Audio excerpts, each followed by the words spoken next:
السلام عليكم ورحمة الله. بسم الله الرحمن الرحيم. الحمد لله رب العالمين خير خلقه ورسله محمد وآله وصحبه أجمعين ومن تبعهم بإحسان إلى يوم الدين. أعوذ بالله من الشيطان الرجيم. بسم الله الرحمن الرحيم. يريدون ليطفئوا نور الله بأفواههم والله متم نوره ولو كره الكافرون. സ്നേഹാദരണീയരായ പണ്ഡിതന്മാരെ, നേതാക്കളെ, പ്രിയപ്പെട്ട സഹോദരി സഹോദരന്മാരെ, നാട്ടുകാരെ, സുഹൃത്തുക്കളെ, സുദീർഘമായി സംസാരിക്കുന്നില്ല എങ്കിലും ചില വിഷയങ്ങൾ കൂടി ഒന്നുകൂടി ഓർമ്മപ്പെടുത്തേണ്ടതുണ്ട് എന്നതുകൊണ്ടാണ് അല്പസമയം നിങ്ങളെ അഭിമുഖീകരിക്കാമെന്ന് വിചാരിച്ചത്.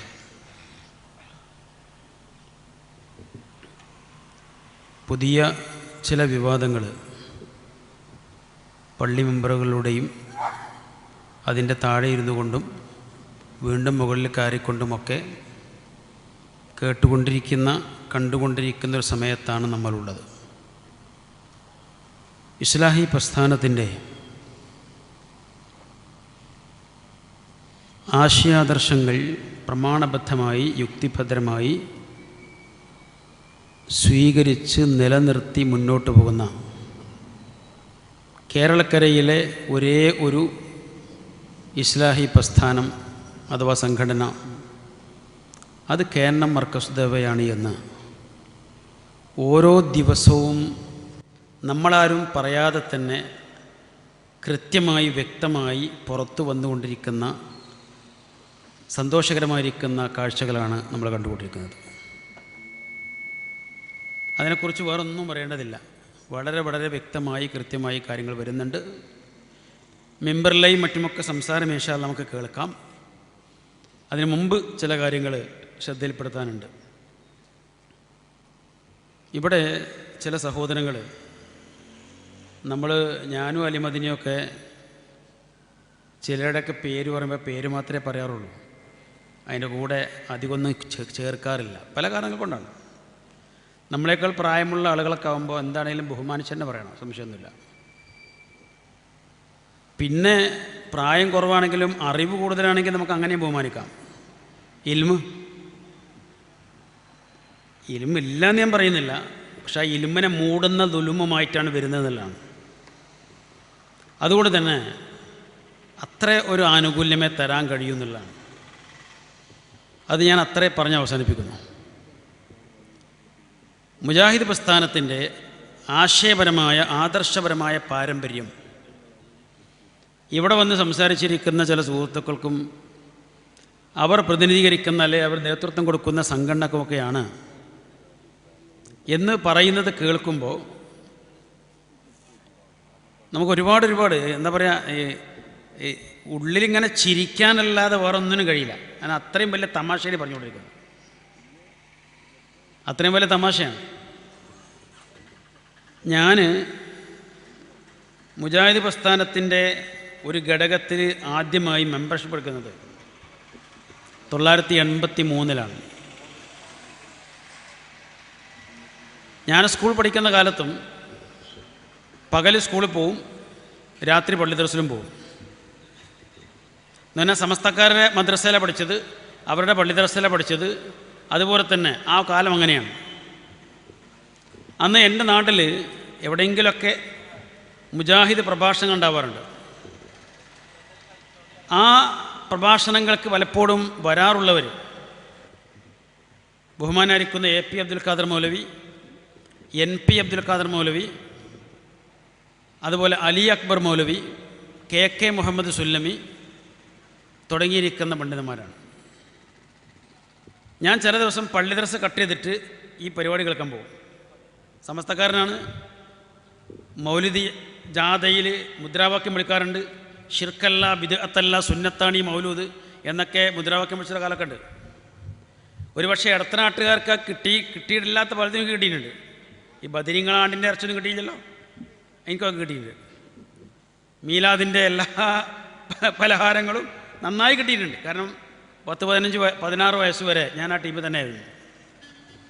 അപ്പം ഞാനിങ്ങനെ ഉസ്താദിൻ്റെ അനുവാദം വാങ്ങാതെ മെല്ലെ ഇറങ്ങിപ്പോയിട്ട് ഇങ്ങനെയുള്ള പ്രഭാഷണം കേൾക്കാറുണ്ട്. അതിൻ്റെ പേരിൽ അടുത്ത ദിവസം വരുമ്പോൾ അടി കിട്ടിയിട്ടുണ്ട്. എവിടുന്ന്? പള്ളിദർസിൽ. അപ്പോൾ എനിക്കന്ന് തോന്നിയത്, ഉസ്താദ് പറയും ചെയ്യും, വഹാബികളുടെ മുജാഹിദുകളുടെ പരിപാടി കാണാൻ പാടില്ല, കേൾക്കാൻ പാടില്ല, അത് ശ്രദ്ധിക്കാൻ പാടില്ല, അത് പഴച്ചു പോകുന്നൊക്കെ പറയാറുണ്ട്. അപ്പം ഞാൻ അന്നേ ആലോചിക്കുന്നത്, ഇവിടെ മതമില്ലാത്ത ആൾക്കാർ സംസാരിക്കാറുണ്ട്, അത് കേൾക്കരുത് എന്ന് ഉസ്താദ് ഇതുവരെ പറഞ്ഞു തന്നിട്ടില്ല. മതനിരാസ പ്രസ്ഥാനക്കാർ സംസാരിക്കാറുണ്ട്, അതുപോലെ വർഗീയവാദികൾ പ്രസംഗിക്കാറുണ്ട്, അങ്ങനെ പല ടീമും ഇവിടെ പ്രസംഗിക്കാറുണ്ട്, പരിപാടികൾ വെക്കാറുണ്ട്. അതിനൊന്നും പോകരുത്, കേൾക്കരുത്, അറിയരുത് എന്ന് ഇതുവരെയും ഒരു ഉസ്താദും പറഞ്ഞു തന്നിട്ടില്ല. എന്നാൽ മുജാഹിദുകളുടെ പ്രോഗ്രാമുകൾ മാത്രം കേൾക്കരുത് എന്ന് എന്തുകൊണ്ട് പറയുന്നു? അവിടെ നിന്നാണ് എനിക്ക് പ്രസ്ഥാനത്തെക്കുറിച്ച് പഠിക്കണമെന്നും അതിനെക്കുറിച്ച് മനസ്സിലാക്കണമെന്നും ആഗ്രഹമുണ്ടായതും ഞാനത് ശ്രമിക്കുന്നതും. അതിന് തന്നെയാണ് ഞാൻ പിന്നെയും തുടർന്ന് ഇങ്ങനെയുള്ള പ്രോഗ്രാമുകൾ പങ്കെടുക്കാറുണ്ട്. അവിടെ അന്ന് എ.പി. അബ്ദുൽ ഖാദർ മൗലവിയാണെങ്കിലും എൻ.പി. അബ്ദുൽ ഖാദർ മൗലവിയാണെങ്കിലും കെ മുഹമ്മദ് സുല്ലമിയാണെങ്കിലും അലി അക്ബർ മൗലവിയാണെങ്കിലും ഒക്കെ പറഞ്ഞു വച്ചിരിക്കുന്ന, പഠിപ്പിച്ചിരിക്കുന്ന ഒരു തൗഹീദുണ്ട്, ഒരാദർശമുണ്ട്. ആ ആദർശത്തിൽ വിശ്വസിച്ചുകൊണ്ട് തന്നെയാണ്, അത് അവർ പറഞ്ഞുകൊണ്ട് മാത്രം വിശ്വസിച്ചല്ല, അത് പ്രാമാണികമാണ്, വിശുദ്ധ ഖുർആനിൻ്റെയും പ്രവാചക അധ്യാപനങ്ങളുടെയും പിൻബലമുള്ള ആശയമാണ്, ആദർശമാണ് എന്ന് മനസ്സിലാക്കി തന്നെയാണ് 1983 ഞാൻ ഈ പ്രസ്ഥാനത്തിൻ്റെ ഏറ്റവും ചെറിയ ഘടകമായ അന്നത്തെ വിദ്യാർത്ഥി വിഭാഗത്തിൽ മെമ്പർഷിപ്പ് എടുക്കുന്നത്.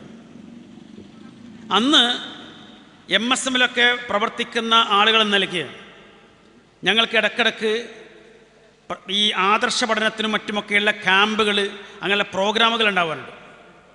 ആ ക്യാമ്പുകളിലും നമുക്കെന്ന് കേൾക്കാൻ കഴിഞ്ഞിരിക്കുന്ന പ്രധാനപ്പെട്ട സംസാരങ്ങൾ ഈ പറയുന്ന പണ്ഡിതന്മാരുടേതാണ്.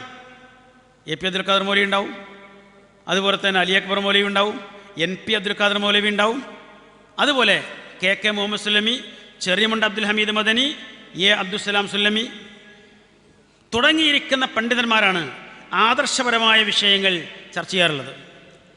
അവരിൽ നിന്നൊക്കെ അന്ന് കേട്ട് അന്ന് മനസ്സിൽ പതിഞ്ഞൊരാദർശം ഉണ്ടല്ലോ, ആ ആദർശം ഇതുവരെ ഒരക്ഷരം എവിടെയും മാറ്റി പറയേണ്ടി വന്നിട്ടില്ല എന്നതാണ് എൻ്റെ സൗഭാഗ്യം. അവിടെയാണ് നിൽക്കുന്നത്. മുജാഹിദ് പ്രസ്ഥാനത്തിന് കേരളക്കരയിൽ ഏതാണ്ട് 100 വർഷമായി. ഈ നവോത്ഥാന പ്രസ്ഥാനത്തിന് 100 വർഷത്തെ പാരമ്പര്യമുണ്ട്. അതിൽ ഒരു 40 വർഷത്തിലേറെ ആ പാരമ്പര്യത്തിൻ്റെ കൂടെ എനിക്ക് നിൽക്കാൻ പറ്റിയിട്ടുണ്ട്. തീർച്ചയായും അക്കാലഘട്ടങ്ങളിൽ പഠിച്ചതും മനസ്സിലാക്കിയതുമായിരിക്കുന്ന കാര്യങ്ങൾ തന്നെയാണ്. അത് കുറച്ചുകൂടി വ്യക്തത ലഭിച്ചു. ഖുർആനെക്കുറിച്ച്, ഖുർആനും അതുപോലെ പ്രവാചക അധ്യാപനങ്ങളും കുറച്ചൊക്കെ പഠിക്കാനും മനസ്സിലാക്കാനൊക്കെ സാധിച്ചപ്പോൾ ഈ കേട്ടതും മനസ്സിലാക്കിയതുമൊക്കെ ഒന്നുകൂടി വ്യക്തമായി ഉൾക്കൊള്ളാൻ സാധിച്ചു എന്നതല്ലാതെ പിൽക്കാലത്ത് സംഘടനാപരമായിരിക്കുന്ന എന്തെങ്കിലും ഇഷ്യൂ വരുമ്പോൾ അതിൻ്റെ പേരിൽ അങ്ങോട്ടും ഇങ്ങോട്ടും മാറ്റിപ്പറയാവുന്ന, മാറ്റിവെക്കാവുന്ന ഒരാശയമല്ല പഠിച്ചത്. സങ്കടം എന്താ അറിയോ? ഒരുപാട് വേദികൾ ഈ പ്രഭാഷണ രംഗത്ത് വന്നിട്ട് 10-35 കൊല്ലം കഴിഞ്ഞു. ഒരുപാട് വേദികളിൽ സമസ്തക്കാരുടെ അന്ധവിശ്വാസ ജൽപ്പനങ്ങൾക്കെതിരെ ശക്തമായി പ്രതികരിക്കാൻ, മറുപടി പറയാൻ, ചിലപ്പോഴൊക്കെ അവരുമായി സംവാദങ്ങൾ നടത്താൻ ഒക്കെ അവസരം കിട്ടിയിട്ടുണ്ട്. അങ്ങനെയുള്ള സംവാദങ്ങളൊക്കെ ആയിട്ട് മുന്നോട്ട് പോകുന്നതിനിടക്കാണ് 1999 നമ്മുടെ ചില ആളുകൾക്കെതിരെ, ചിലർക്കെതിരെ ചില ആരോപണങ്ങൾ ഉന്നയിക്കുന്നത്. അത് മുജാഹിദ് പ്രസ്ഥാനത്തിന് പരിചയമില്ലാത്തതാണ്. പ്രത്യേകിച്ച് ഏതെങ്കിലും വ്യക്തിയുടെ അഭാവത്തിൽ അയാളെക്കുറിച്ച് ഉള്ളതാണെങ്കിൽ പോലും ദുഷിച്ചു പറയുക എന്നുള്ള കാര്യം മുജാഹിദ് പ്രസ്ഥാനത്തിന് പരിചയമല്ല. ഒരു വ്യക്തിയുടെ അഭാവത്തിൽ അയാളിൽ ഉള്ള കാര്യമാണെങ്കിൽ പോലും ദുഷിച്ചു പറയുക എന്ന ആ ഒരു സമീപനം മുജാഹിദ് പ്രസ്ഥാനത്തിന് ഉണ്ടായിരുന്നില്ല. എന്നാൽ 1999 മുതൽ നമ്മളത് കേട്ടു തുടങ്ങുകയാണ്. ആളുകളുടെ അഭാവത്തിലും അവരെക്കുറിച്ച് തെറി പറയാൻ, ആക്ഷേപങ്ങൾ ഉന്നയിക്കാൻ, ആരോപണങ്ങൾ ഉന്നയിക്കാൻ, ഇല്ലാത്ത കഥകൾ പ്രചരിപ്പിക്കാൻ. അങ്ങനെ പ്രചരിപ്പിച്ചു തുടങ്ങിയിരിക്കുന്ന കാലത്ത് എനിക്ക് അങ്ങനെയുള്ള പ്രചരണങ്ങളോട് യാതൊരു താല്പര്യം ഉണ്ടായിരുന്നില്ല. അതുകൊണ്ട് തന്നെ ആ വിഭാഗത്തെ സപ്പോർട്ട് ചെയ്തില്ല. വേറെ കുറ്റം ചെയ്തിട്ടില്ല, ഞാൻ കുറ്റം ചെയ്തിട്ടില്ല. ഇവർ ഈ പ്രചരിപ്പിക്കുന്ന കാര്യങ്ങളുടെ കൂടെ നിന്നില്ല. എന്താ കാരണം? അത് ശരിയോ തെറ്റോ എന്ന് മനസ്സിലാക്കുന്നതിന് മുമ്പ് തന്നെ ഇത് അഭാവത്തിൽ പറയുന്ന ഗീബത്താണ് എന്ന തിരിച്ചറിവുകൊണ്ടാണ്. അതിന് കൂട്ടുനിൽക്കാൻ സാധിച്ചില്ല, അതിനോട് സഹകരിച്ചില്ല. അപ്പോഴാണ് എനിക്ക് അവരുടെ കൂടെ തന്നെ പിടിച്ചു നിർത്താൻ വേണ്ടിയുള്ള ചില പ്രലോഭനങ്ങളും ചില പ്രകോപനങ്ങളും ഒക്കെ ഉണ്ടാകുന്നത്. ആ പ്രലോഭനങ്ങളും പ്രകോപനങ്ങളുമാണ് യഥാർത്ഥത്തിൽ എന്താണ് ഈ ആരോപിക്കപ്പെടുന്ന വിഷയങ്ങൾ എന്ന് പഠിക്കാനും. അത് പഠിച്ചപ്പോൾ ഈ ഉന്നയിക്കപ്പെടുന്ന പല ആക്ഷേപങ്ങളും ആരോപണങ്ങളും അസത്യങ്ങളോ അർദ്ധസത്യങ്ങളോ ആണ് എന്ന് ബോധ്യപ്പെടാനും, അതുകൊണ്ട് തന്നെ മർദ്ദിതർ എന്ന നിലക്ക് മർക്കസ് ദഅവ വിഭാഗത്തിൻ്റെ കൂടെ നിൽക്കുവാനും എന്നെ പ്രേരിപ്പിച്ചത്. വേറെ ഒരു പ്രചോദനവുമില്ല. എന്നാൽ അവിടെ നിന്നിട്ടും നമ്മൾ ചെയ്ത പണി എന്താ? 1983 ഈ പ്രസ്ഥാനത്തിൽ മെമ്പർഷിപ്പ് എടുക്കുന്ന കാലം മുതൽ പറയുന്നതും പ്രവർത്തിക്കുന്നതുമായിരിക്കുന്ന അതേ ശൈലിയിലും അതേ രൂപത്തിലാണ് മുന്നോട്ട് പോകുന്നത്. ആ സമയത്ത് അങ്ങനെ മുന്നോട്ട് പോകുമ്പോൾ നമുക്ക് ഒരുപാട് ആക്ഷേപങ്ങൾ കേൾക്കേണ്ടി വന്നു. ആ ആക്ഷേപങ്ങൾ എന്താ? 99 തുടങ്ങി അങ്ങനെ 2002 വരെ നിരന്തരമായി ആക്ഷേപിക്കപ്പെട്ടിരിക്കുന്ന പല കാര്യങ്ങളും ഇന്ന് പലർക്കും ആ ആക്ഷേപിച്ചിരിക്കുന്ന ആളുകൾക്ക് വരെ അത് കേൾക്കാൻ പോലും ഇഷ്ടമല്ല. കാരണം എന്താ? അത്രമാത്രം കള്ളത്തരങ്ങൾ മാത്രമാണെന്ന് പ്രചരിപ്പിച്ചത്. ആദർശ വ്യതിയാനം എന്ന് പറഞ്ഞുകൊണ്ട് നമ്മളും ചോദിച്ചിരുന്നു, എന്താണ് ഈ ആദർശ വ്യതിയാനം? തൗഹീദിൽ എവിടെയാണ് പിഴവ്? എവിടെയാണ് അബദ്ധം സംഭവിച്ചത്? അതിന് അക്കാലത്തെ ബഹുമാനായിരിക്കുന്ന നേതാവ് പറഞ്ഞെന്താ അറിയോ? അത് റെയിൽപാളത്തിൻ്റെ വളവ് പോലെയാണ്. റെയിൽപാളത്തിൻ്റെ വളവിൻ്റെ പ്രത്യേകത എന്താ? ആ വളവുള്ള ഭാഗത്ത് കാറിൽ നിന്ന് നോക്കിയാൽ വളവ് കാണൂല. പിന്നെ എന്ത് വേണം? കുറേ ദൂരെ പോയി നോക്കണം, അപ്പോഴേ വളവ് കാണുള്ളൂ. അപ്പം ഞങ്ങളന്ന് ചോദിച്ചു, എത്ര ദൂരെ പോകണം? മിനിമം കുവൈത്തിൽ വരെ പോകണം, അല്ലെങ്കിൽ UAE പോകണം, അല്ലെങ്കിൽ സൗദി അറേബ്യ പോകണം. എന്താ കാരണം? കുവൈത്തിൽ PN അതിർത്തിയും അതിനുണ്ട്. അവിടെ നിന്നാണ് ഈ വ്യതിയാന ആരോപണങ്ങൾ ഇറക്കുമതി ചെയ്തത്. 1999 നടന്നിരിക്കുന്ന ആദ്യത്തെ ഗ്രൂപ്പ് യോഗത്തിൽ ആദ്യത്തെ വിഷയാവതരണം അത് PN അബ്ദുൽ മദനിയായിരുന്നു. ഞാൻ അന്നോട് സംസാരിച്ചാണ് വിഷയം, വിശദീകരിക്കുന്നില്ല. അദ്ദേഹത്തിൻ്റെ 20 മിനിറ്റ് സംസാരത്തിലെ അവസാനത്തെ 5 മിനിറ്റിൽ പറഞ്ഞിരിക്കുന്ന മുഴുവൻ കാര്യങ്ങളും പച്ചക്കള്ളമായിരുന്നു. ആ കള്ള ആരോപണം നടത്തി, കള്ള പ്രചരണങ്ങൾ നടത്തി, ഒരു വിഭാഗത്തെ അരിക്കാക്കാൻ വേണ്ടി പരമാവധി പണിയെടുത്തിട്ട് അദ്ദേഹമാണ് ഇപ്പോൾ ഇവിടെ ഇസ്ലാഹി പ്രസ്ഥാനത്തിൻ്റെ പാരമ്പര്യം ഞങ്ങൾക്കാണ് എന്ന് അവകാശപ്പെട്ടുകൊണ്ടിരിക്കുന്ന സംഘടനയുടെ ഏറ്റവും തലപ്പത്തിരിക്കുന്ന ആള്. ഞാൻ വീണ്ടും പറയാണ്, നിങ്ങൾക്ക് നിഷേധിക്കാൻ പറ്റുമോ? നിങ്ങൾ പ്രതികരിക്കുമോ? നിങ്ങൾ ഒഴിഞ്ഞു മാറിയിട്ട് നടക്കൂല, നിങ്ങൾക്ക് പ്രതികരിക്കാൻ പറ്റില്ല. 99 നടന്നിരിക്കുന്ന ഒന്നാമത്തെ ഗ്രൂപ്പ് യോഗത്തിലെ ഒന്നാമത്തെ പ്രഭാഷകൻ അത് സാക്ഷാൽ PN അബ്ദുൽ മദനിയാണ്. 20 മിനിറ്റ് മാത്രം കിട്ടിയിരിക്കുന്ന അവസരത്തിൽ അതിൻ്റെ 4/1 5 മിനിറ്റ് അദ്ദേഹം പറഞ്ഞിരിക്കുന്ന മുഴുവൻ കാര്യങ്ങളും പച്ചക്കള്ളമായിരുന്നു. കല്ല് വച്ച നുണ എന്ന് പറഞ്ഞാൽ ഈ നുണപറയിൽ പരിപാടി തുടക്കം കുറിച്ച ഉദ്ഘാടനം ചെയ്തിരിക്കുന്ന ആ മഹാനുഭാവനാണ് ഈ വിസ്റ്റം ഇസ്ലാമിക് ഓർഗനൈസേഷൻ എന്നിവർ പേരിട്ട് വിളിക്കുന്ന ഈ സംഘത്തിൻ്റെ തലവൻ. ഇവിടെ അങ്ങനെയുള്ള ചില പണ്ഡിതന്മാരെ പേരൊക്കെ പറഞ്ഞപ്പോൾ ഉസ്താദ് എന്നൊക്കെ പറഞ്ഞൊക്കെ കുറേ കാര്യങ്ങൾ പറഞ്ഞല്ലോ അല്ലേ? നിങ്ങൾ നിങ്ങളുടെ പണ്ഡിതന്മാരെ നേതാക്കന്മാരെ ബഹുമാനിക്കുന്നതിന് ആദരിക്കുന്നതിന് അത് നമുക്ക് യാതൊരു പ്രശ്നമില്ല. നിങ്ങൾ അത്രയെങ്കിലും ചെയ്യണമല്ലോ. പുറത്തുള്ള ആരെയും ബഹുമാനിക്കാൻ നിങ്ങൾക്ക് പറ്റൂല. അപ്പോൾ അവരെങ്കിലും ആദരിച്ചോളൂ, നല്ല തന്നെ. പക്ഷേ ഞങ്ങളുകൂടി അവരെയൊക്കെ ഭയങ്കര ബഹുമാനത്തോടെ ആദരവോടെ ബാക്കിയുള്ള എല്ലാവരും അങ്ങനെ കാണണം എന്ന് നിങ്ങൾക്ക് ആഗ്രഹിക്കാനേ അവകാശമുള്ളൂ. അത് ജലിപ്പിക്കാൻ അവകാശമില്ല. എന്താ കാരണം? ഞങ്ങൾ കണ്ടവരിതാണ്. 2002 സംഘടന പിറന്നപ്പോൾ ആദ്യം ചെയ്ത പണിയാണ് ഞാൻ അന്ന് പറഞ്ഞ കള്ളക്കേസ്, ഒന്നാമത്തെ കള്ളക്കേസ്. അതിനാരാ പൈസ ഉണ്ടാക്കി കൊടുത്ത്? പട്ടാപ്പകൽ AV അബ്ദുറഹ്മാനാജിയും PC അഹമ്മദാജിയും ഹുസൈൻ മടവൂരൊക്കെ ചേർന്നിട്ട് മുജാഹിദ് സെന്റർ ആക്രമിക്കാൻ ശ്രമിച്ചു എന്ന കള്ളക്കേസ് കൊടുക്കുമ്പോൾ സക്കരിയ സുലാഹി തന്നെ നിങ്ങൾ തമ്മിത്തിട്ട ശേഷം അങ്ങാടി പറഞ്ഞിട്ടുണ്ടല്ലോ, എത്ര ലക്ഷത്തിന് കണക്ക്, 1 കോടിക്ക് വല്ലാതെ കുറയില്ല. മനസ്സിലായല്ലേ? 1 കോടി രൂപക്ക് വല്ലാതെ കുറയില്ല. അദ്ദേഹം പറയുന്നുണ്ട്, ദഅവത്തിന് വേണ്ടി സ്വരൂപിച്ചിരിക്കുന്ന ഫണ്ടാണ് അത് ഉപയോഗിച്ചത്. ഏതാണ്ട് 1 കോടിയോളം രൂപ കള്ളക്കേസുകൾ നടത്താൻ വേണ്ടി മാത്രം ഉപയോഗിച്ചു. ആര്? ഈ പറയുന്ന PN അബ്ദുൽ മദനിയുടെ നേതൃത്വത്തിൽ സ്വരൂപിച്ചു കൊടുക്കുന്ന പണം ഉപയോഗിച്ചിട്ട് അദ്ദേഹമാണ് കൂടുതൽ പണം ഉണ്ടാക്കി കൊടുത്തിട്ടുള്ളത്. ഇപ്പോൾ അവർ തന്നെ അടിച്ചു മാറ്റിയ വേറെ കാര്യം, അത് വേറെ വിഷയം. അപ്പോൾ അദ്ദേഹമാണ് പണം ഉണ്ടാക്കി കൊടുത്തത്. അന്ന് ആ കള്ളക്കേസ് കൊടുക്കുമ്പോൾ അന്നത്തെ സംസ്ഥാന സെക്രട്ടേറിയറ്റിൽ സംസ്ഥാന ഭാരവാഹികളിൽ ഉള്ള വ്യക്തിത്വമാണ്. ഉള്ള എല്ലാ ആദരവും നിലനിർത്തിക്കൊണ്ട് പറയുന്നു. കാരണം കുഞ്ഞു മുഹമ്മദ് മദനി പറപ്പൂരിനെ പ്രായം കൊണ്ടും അതുപോലെ തന്നെ അറിവ് കൊണ്ടും പാരമ്പര്യം കൊണ്ടും ഒക്കെ നമ്മൾ ബഹുമാനിക്കേണ്ട, ആദരിക്കുന്നുണ്ട് എന്നു കരുതി ചെയ്തതും പറഞ്ഞതുമായിരിക്കുന്ന അബദ്ധങ്ങളല്ലാന്നോ, തെറ്റായ കാര്യങ്ങളല്ലാന്നോ തൽക്കാലം പറയാൻ നിർവാഹമല്ല. ഞാൻ പറഞ്ഞെന്താ അറിയോ? അന്ന് ഈ കള്ളക്കേസ് കൊടുക്കുമ്പോൾ അതിനുവേണ്ടി അവർ ഷൂറ ഉണ്ടാവുമല്ലോ. ആ ഷൂറയിലെ അംഗമാണ് ആര്? സാക്ഷാൽ കുഞ്ഞു മുഹമ്മദ് മദനി പറപ്പൂർ. കളവ് പറയാൻ, കളവിന് കൂട്ടു നിൽക്കാൻ, കള്ളക്കേസുകൾക്ക് കൂട്ടു നിൽക്കാൻ കൂടെയുണ്ട്. ഈ കൂടെയുള്ള അദ്ദേഹമാണ് ഇവരുടെ രണ്ടാമത്തെ ആള്. ഒന്നാമത്തെ PN, രണ്ടാമത്തെ വൈസ് ചെയർമാനല്ലേ അദ്ദേഹം? ആണ് രണ്ടാമത്തെ ആള്. ഇനി മൂന്നാമത്തെ ആളാരാ? മൂന്നാമത്തെ ആൾ ഇപ്പം നമുക്ക് പരിചയമുള്ള ആളെ അത്ര പറയാൻ വേണ്ടിയുള്ളൂ. അത് നിങ്ങളുടെ നാട്ടുകാരനായിരിക്കുന്ന സാക്ഷാൽ TK അഷ്റഫ്, അദ്ദേഹമാണ് ജനറൽ സെക്രട്ടറി.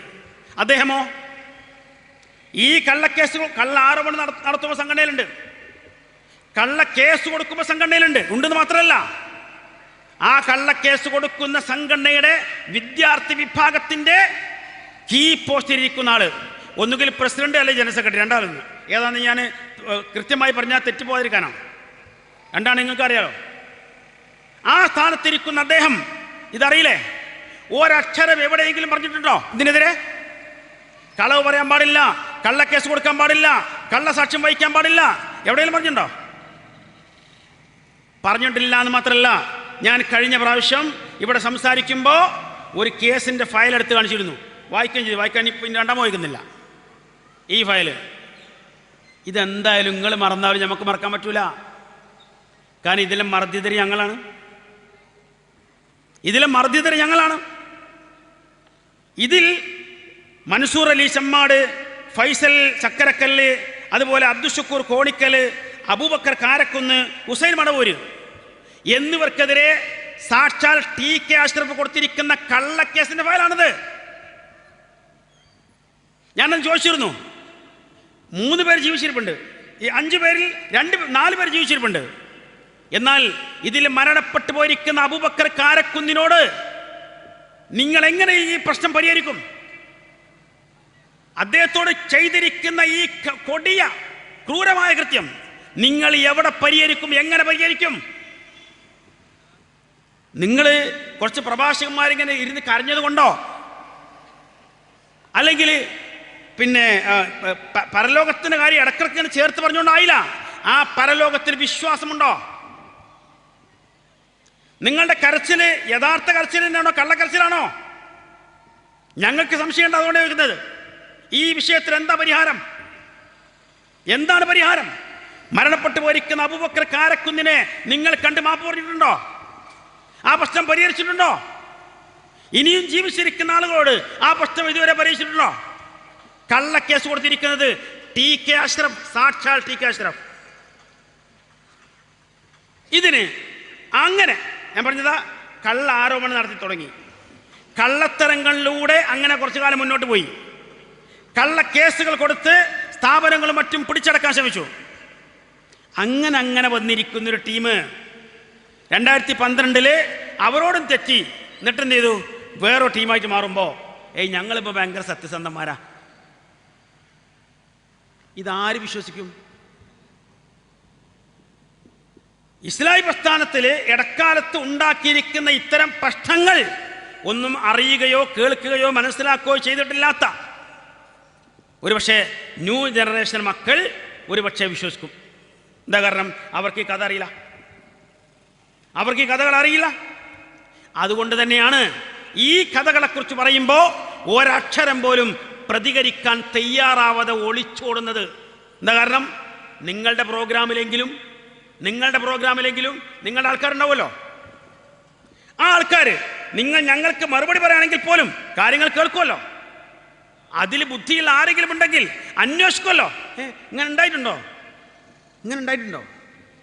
ഇങ്ങനെ നമ്മളെ ജനറൽ സെക്രട്ടറി ഇങ്ങനെ ഒരു കള്ളക്കേസ് കൊടുത്തിട്ടുണ്ടോ? നേരത്തെ കൊടുത്തിരിക്കുന്ന കള്ളക്കേസുകൾക്ക് സപ്പോർട്ട് ഉണ്ടായിരുന്നോ എന്ന് ചോദിച്ചിട്ടുണ്ടോ? ചോദിക്കൂല ആരെങ്കിലും? അത് ചോദിക്കാതിരിക്കാൻ, പ്രത്യേകിച്ച് പുതിയ തലമുറ ചോദിക്കാതിരിക്കാൻ. അതുകൊണ്ടാണ് നിങ്ങളുടെ സദസ്സിൽ നിങ്ങൾ ഈ വിഷയത്തെക്കുറിച്ച് ഒരക്ഷരം ഉരിയാടാത്തത്. നിങ്ങളുടെ എല്ലാ കള്ളത്തരങ്ങളും അവിടെ പൊളിഞ്ഞു വീടും. മാത്രമല്ല, അന്ന് ആ കള്ളക്കേസിലൊക്കെ കൊടുക്കുമ്പോൾ നിങ്ങളുടെ ISMന്റെ തലപ്പത്തിരിക്കുന്ന ആളാരാ? ഒരാളല്ല, ആ തലപ്പത്തിരിക്കുന്ന ആൾക്കാർ മൊത്തം ഒരേ ഒരാളൊഴികെ ബാക്കി എല്ലാവരും ഞാൻ മനസ്സിലാക്കുന്നിടത്തോളം നിങ്ങളുടെ ഈ വിസ്റ്റം ടീമിലുണ്ട്, ഇല്ലേ? ജീവിച്ചിരിക്കുന്നവരൊക്കെ. ഒന്ന് സയ്യിദ് മുഹമ്മദ് ഷാക്കിർ നിങ്ങളെ കൂടെ അല്ലേ? അന്നത്തെ ജനറൽ സെക്രട്ടറി CP സലീം നിങ്ങളെ കൂടെ അല്ലേ? വൈസ് പ്രസിഡന്റുമാരായിരുന്ന ആരൊക്കെയുണ്ട്? ഒന്ന് ഹാരിസ് ഇബ്നു സലീം നിങ്ങളെ കൂടെ അല്ലേ? അങ്ങനെ ബാക്കിയുണ്ടെങ്കിൽ ഈ പറയപ്പെട്ട ആരെല്ലാം ഉണ്ടോ? നിങ്ങൾ കരഞ്ഞ് സംസാരിച്ചിട്ട് കാര്യമില്ല. കാരണം ആ കരച്ചിൽ ഞങ്ങളെ സംബന്ധിച്ചോളം അത് കള്ളക്കരച്ചിലാണെന്ന് മാത്രമേ മനസ്സിലാക്കാൻ പറ്റുള്ളൂ. അത്ര നിസ്സാരമായ കാര്യമല്ല. എന്താ കാരണം? ഈ പറയപ്പെട്ട ആളുകളൊക്കെ ഈ കള്ളക്കേസ് കൊടുക്കുമ്പോൾ കൂടെ ഉണ്ട്.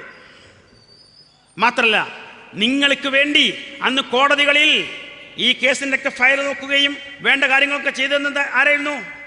ഇപ്പോഴും വിഷ്ടത്തിൻ്റെ കൂടെ നിൽക്കുന്ന അഡ്വക്കേറ്റ് ഹബീബുർ റഹ്മാൻ തന്നെ അല്ലേ? അപ്പോൾ ഇങ്ങനെയുള്ള കാര്യങ്ങളിൽ നിങ്ങൾ വിശുദ്ധ ഖുർആൻ എത്ര പ്രാവശ്യം മറച്ചു നോക്കണം, എത്ര ആയത്തുകൾ നോക്കണം. ആ വിഷയത്തിൽ അല്ലാഹ് പറഞ്ഞിരിക്കുന്ന കാര്യങ്ങൾ നിങ്ങൾക്കും ഞങ്ങൾക്കും ബാധകല്ലേ?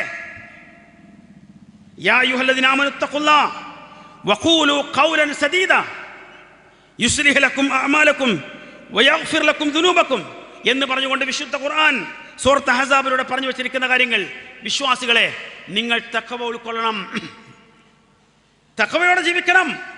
അതിൻ്റെ ഭാഗമായി എന്താണ്? സത്യസന്ധമായി സംസാരിക്കണം, സത്യം പറയണം. എന്നാൽ നിങ്ങൾ ചെയ്യുന്ന കർമ്മങ്ങൾ പടച്ച റബ്ബ് നന്നാക്കി തരും, നിങ്ങളുടെ പാപങ്ങൾ പരിഹരിച്ചു തരും.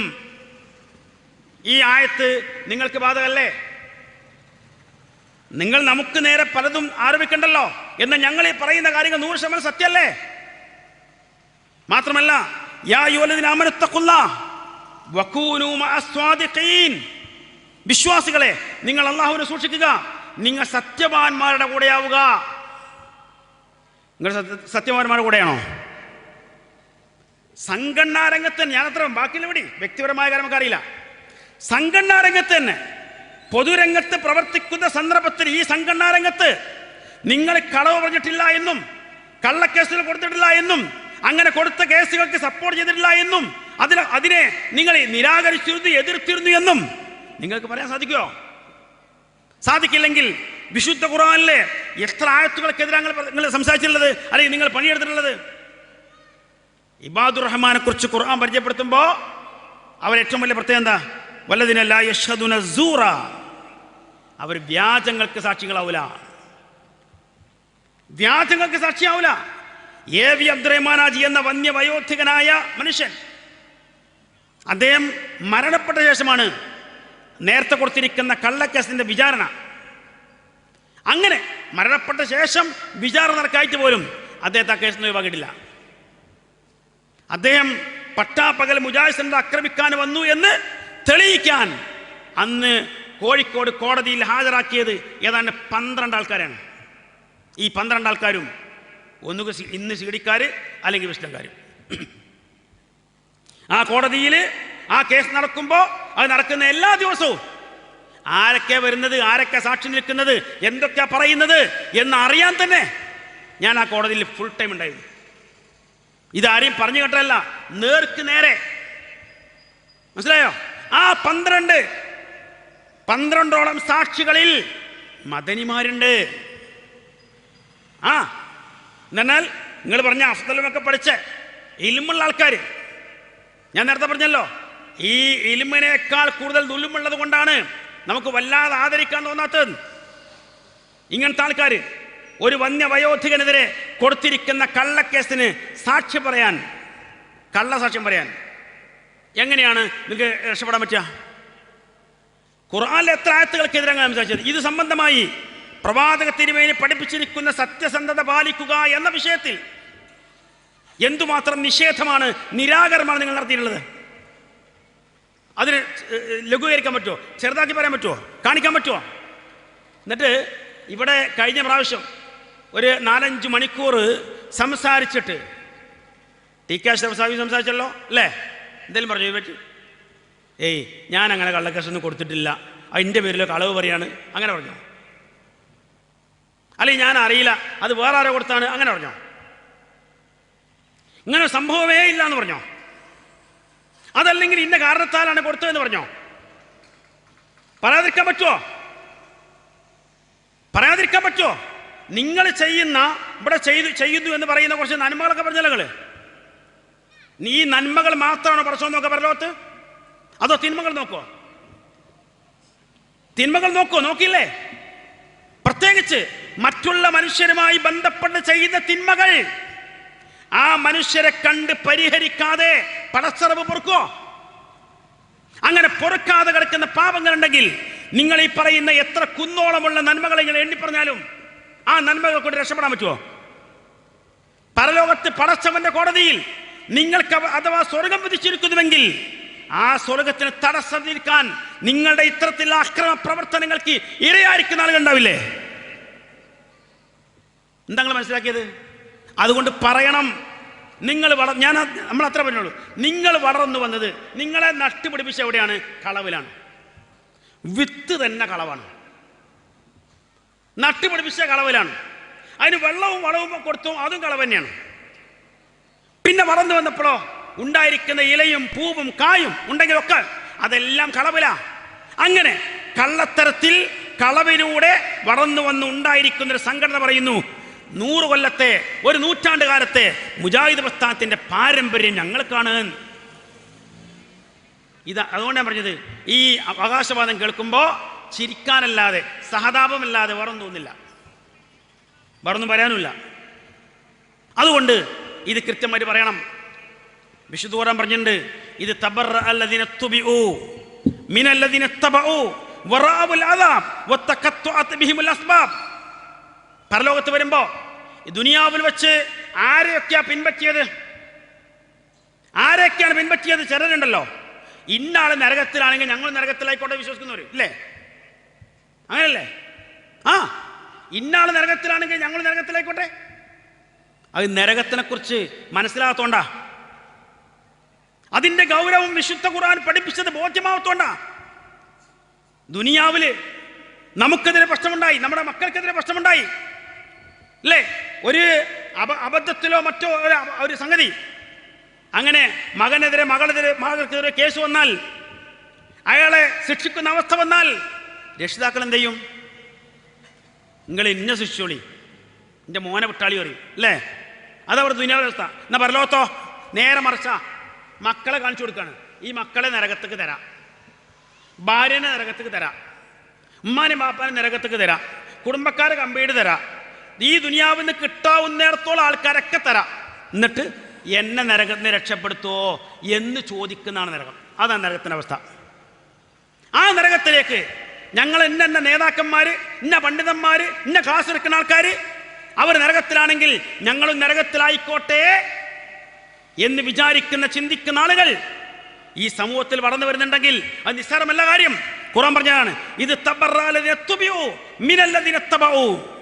പിൻപറ്റപ്പെട്ടിരിക്കുന്ന നേതാക്കന്മാർ പരലോകത്ത് വെച്ച് പിൻപറ്റിയിരിക്കുന്ന ആളുകളെ കണ്ടാൽ പിന്തിരിഞ്ഞു പോകും, ഒഴിഞ്ഞു മാറും. അവർ തമ്മിലുള്ള എല്ലാ ബന്ധങ്ങളും വിച്ഛേദിക്കപ്പെടും.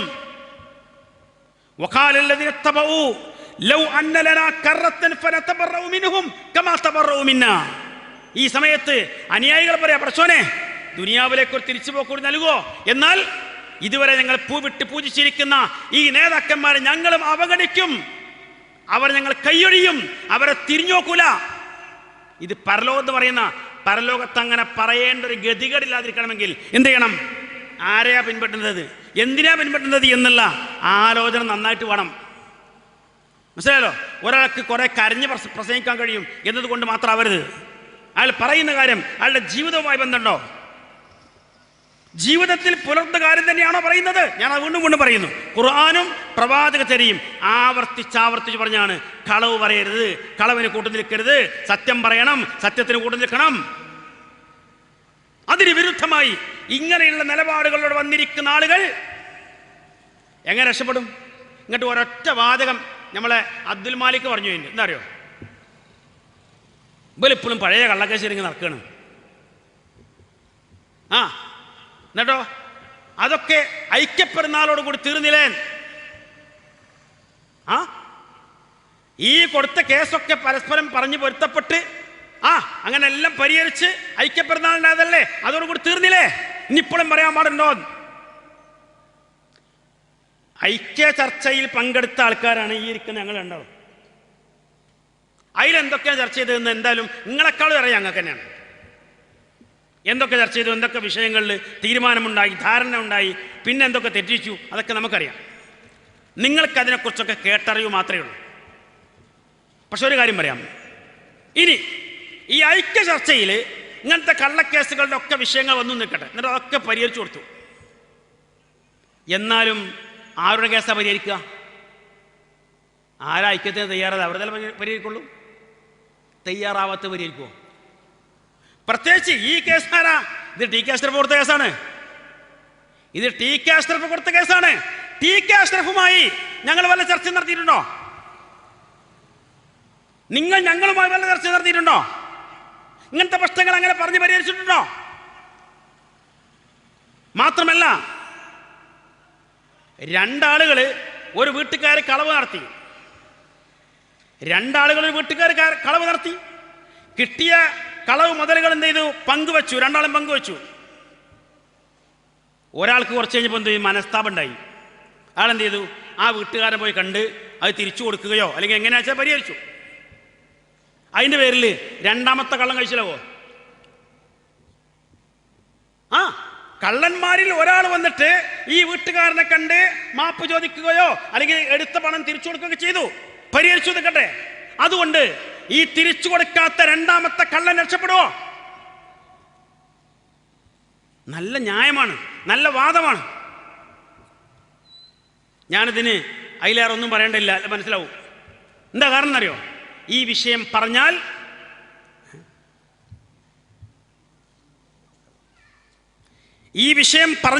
എന്ത് സംഭവിക്കും? നിങ്ങളുടെ കൂടെയുള്ള ആൾക്കാരെ കേൾക്കും. ഞങ്ങൾ പറഞ്ഞ പോലെ കേൾക്കൂല, നിങ്ങൾ പറഞ്ഞ പോലെ കേൾക്കും. അങ്ങനെ കേട്ടാൽ അവർക്കിടയിലെങ്കിലും ഒരു ആശങ്ക ഈ വിഷയത്തിൽ ഉണ്ടാവാൻ സാധ്യതയുണ്ട്. അതാണ് വിഷയത്തിൻ്റെ മർമ്മം. അതുകൊണ്ട് അതിലേക്ക് നിങ്ങൾ തിരിച്ചു വരാതെ യാതൊരു നിർവാഹമില്ല.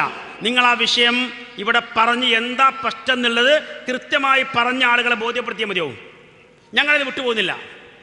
എന്താ കാരണം? ഇത് ആദർശവും പ്രസ്ഥാനവും ഒരുപോലെ കൂടിച്ചേർന്ന ഒന്നല്ലേ? അല്ലേ? അതിൽ ഇത് സംഘടനാകാര്യമാണ്, മറ്റേ ആദർശകാര്യമാണ്. ഇത് രണ്ടും തമ്മിൽ ആരും ബന്ധമൊന്നല്ലെന്നാ? അങ്ങനെയാണോ? അതിൽ വ്യക്താക്കിയാൽ മതി. അതുകൊണ്ട് അതുകൂടി നിങ്ങൾ പറഞ്ഞേ മതിയാവും. ഞങ്ങളിത് എവിടെയൊക്കെ നിങ്ങൾക്കെതിരെ സംസാരിക്കുന്നുണ്ടോ അവിടെയൊക്കെ ഞങ്ങൾ പറഞ്ഞുകൊണ്ടിരിക്കും, ആവർത്തിച്ച് പറഞ്ഞുകൊണ്ടിരിക്കും. അല്ലെങ്കിൽ ആ പ്രശ്നങ്ങൾ പരിഹരിക്കണം, വേറെ വഴിയൊന്നുമില്ല. പിന്നെ സമയത്തിൻ്റെ കുറവുണ്ട്, എങ്കിലും ഒന്ന് രണ്ട് കാര്യം കൂടി ശ്രദ്ധപ്പെടുത്താണ്. ഇവിടെ കാര്യമായി പറയാൻ ശ്രമിച്ചത് മർക്കസ്തവ വിഭാഗത്തിന് തൗഹീദിൽ പിഴവ് സംഭവിച്ചു. തൗഹീദിൽ പിഴവ് സംഭവിച്ചപ്പോൾ സുന്നത്തുകൾ സ്വീകരിക്കുന്നതിലും പിഴവ് സംഭവിച്ചു. അങ്ങനെ കണ്ടുപിടുത്തം. എന്നാൽ യഥാർത്ഥത്തിലുള്ള വിഷയം എന്താ? ഞാൻ പറഞ്ഞല്ലോ, ഞാൻ 40 കൊല്ലം മുമ്പാണ് ഈ പ്രസ്ഥാനത്തിലേക്ക് കടന്നു വരുന്നത്. ആ കാലത്ത് അന്നു മുതലേ കേൾക്കുന്ന കാര്യമാണെന്ത്? പടച്ച റബ്ബിനോടുള്ള പ്രാർത്ഥനയും അല്ലാത്തവരുള്ള പ്രാർത്ഥനയും, ശിർക്കും തൗഹീദും തമ്മിലുള്ള വിഷയങ്ങൾ, ഈ വിഷയങ്ങളൊക്കെ പഠിക്കുന്ന അതിൽ പ്രധാനമായ സംഗതി തന്നെയാണത്. അദൃശ്യമായി അഭൗതികമായി നമ്മെ സഹായിക്കാനും ഉപദ്രവിക്കാനും പടച്ച റബ്ബിന് മാത്രമേ കഴിയൂ. നമുക്ക് നന്മയും തിന്മയും നൽകാൻ പടച്ച റബ്ബിന് മാത്രമേ കഴിയൂ. അതല്ലാത്ത മറ്റാർക്കും സാധിക്കില്ല. അത് അങ്ങനെ തന്നെ കൃത്യമായി കണിശമായി പഠിപ്പിച്ചു പോയ കാര്യമാണ്. എന്നാൽ അതിന് വ്യത്യസ്തമായ നിലപാട് സ്വീകരിച്ചവരാരാ? തൗഹീദിൽ ആർക്കാ വ്യതിയാനം വന്നത്? PN അബ്ദുൽ ലത്തീഫ് മദനി അറബികൾക്ക് എഴുതി കൊടുത്തിരിക്കുന്ന കത്തുണ്ടല്ലോ, ആ കത്തിൽ പറഞ്ഞെന്താ? ആ കത്തിൽ പറഞ്ഞത് അന്നൽ ഇസ്തിആനത്ത് അമ്മൻ ഔസാനി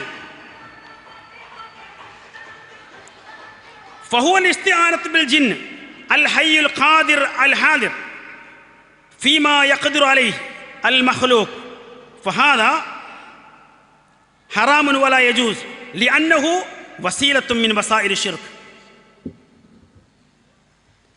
ജിന്നുകൾ എന്തായിരുന്നാലും അദൃശ്യ ജീവികളാണ് എന്ന കാര്യത്തിൽ പ്രത്യക്ഷമില്ല. ഭൗതികോ അഭൗതികോ പറയുമ്പോഴാണ് ഇപ്പോൾ ആകെ ഒരു പ്രശ്നമുള്ളത്. അതിപ്പോൾ നിങ്ങളെ പറഞ്ഞത് ഏതാണ്ട് കോലത്തിലാക്കിയിട്ടുണ്ടാ മനുഷ്യരെ നമ്മളെ സംബന്ധിച്ചിടത്തോളം അദൃശ്യമാണ്, അഭൗതികമാണ്. അവിടെ എത്തിയല്ലോ, മതി, അത്ര നമ്മൾ വേണ്ടല്ലോ. മനുഷ്യന്മാരെ അപേക്ഷിച്ച് ജിന്നുകളാരാണ്? അദൃശ്യ ജീവികളാണ്, അതുകൊണ്ട് അഭൗതികവുമാണ്. എന്നാൽ ആ അദൃശ്യ ജീവികൾ അവരിൽ ഹയ്യും ഹാദിറും ഖാദിറുമായവരോട് സഹായം തേടിയാൽ അത് ഹറാമയാവുകയുള്ളൂ. കാരണം എന്താ? അത് വസീലത്തു ശിർക്കാണ്, അല്ലാതെ ശിർക്കല്ല. അദൃശ്യ ജീവികളോട് സഹായം തേടൽ ശിർക്കല്ല, ശിർക്കാണ് എന്ന് പറയാതെ അത് കേവലം വസീലത്തു ശിർക്കാണ് എന്ന് പറഞ്ഞ് അവസാനിക്കുന്നിടത്ത് തുടങ്ങുന്ന വിഷയം. ആർക്കാ തൗഹീദിൽ പിഴവ് സംഭവിച്ചത്? നിങ്ങളുടെ ചെയർമാൻ PN അബ്ദുൽ ലത്തീഫ് മദനി ഏതോ അറബികൾക്കായി ശരിക്കുന്ന കത്താണിത്. ഈ അടുത്ത കാലത്ത്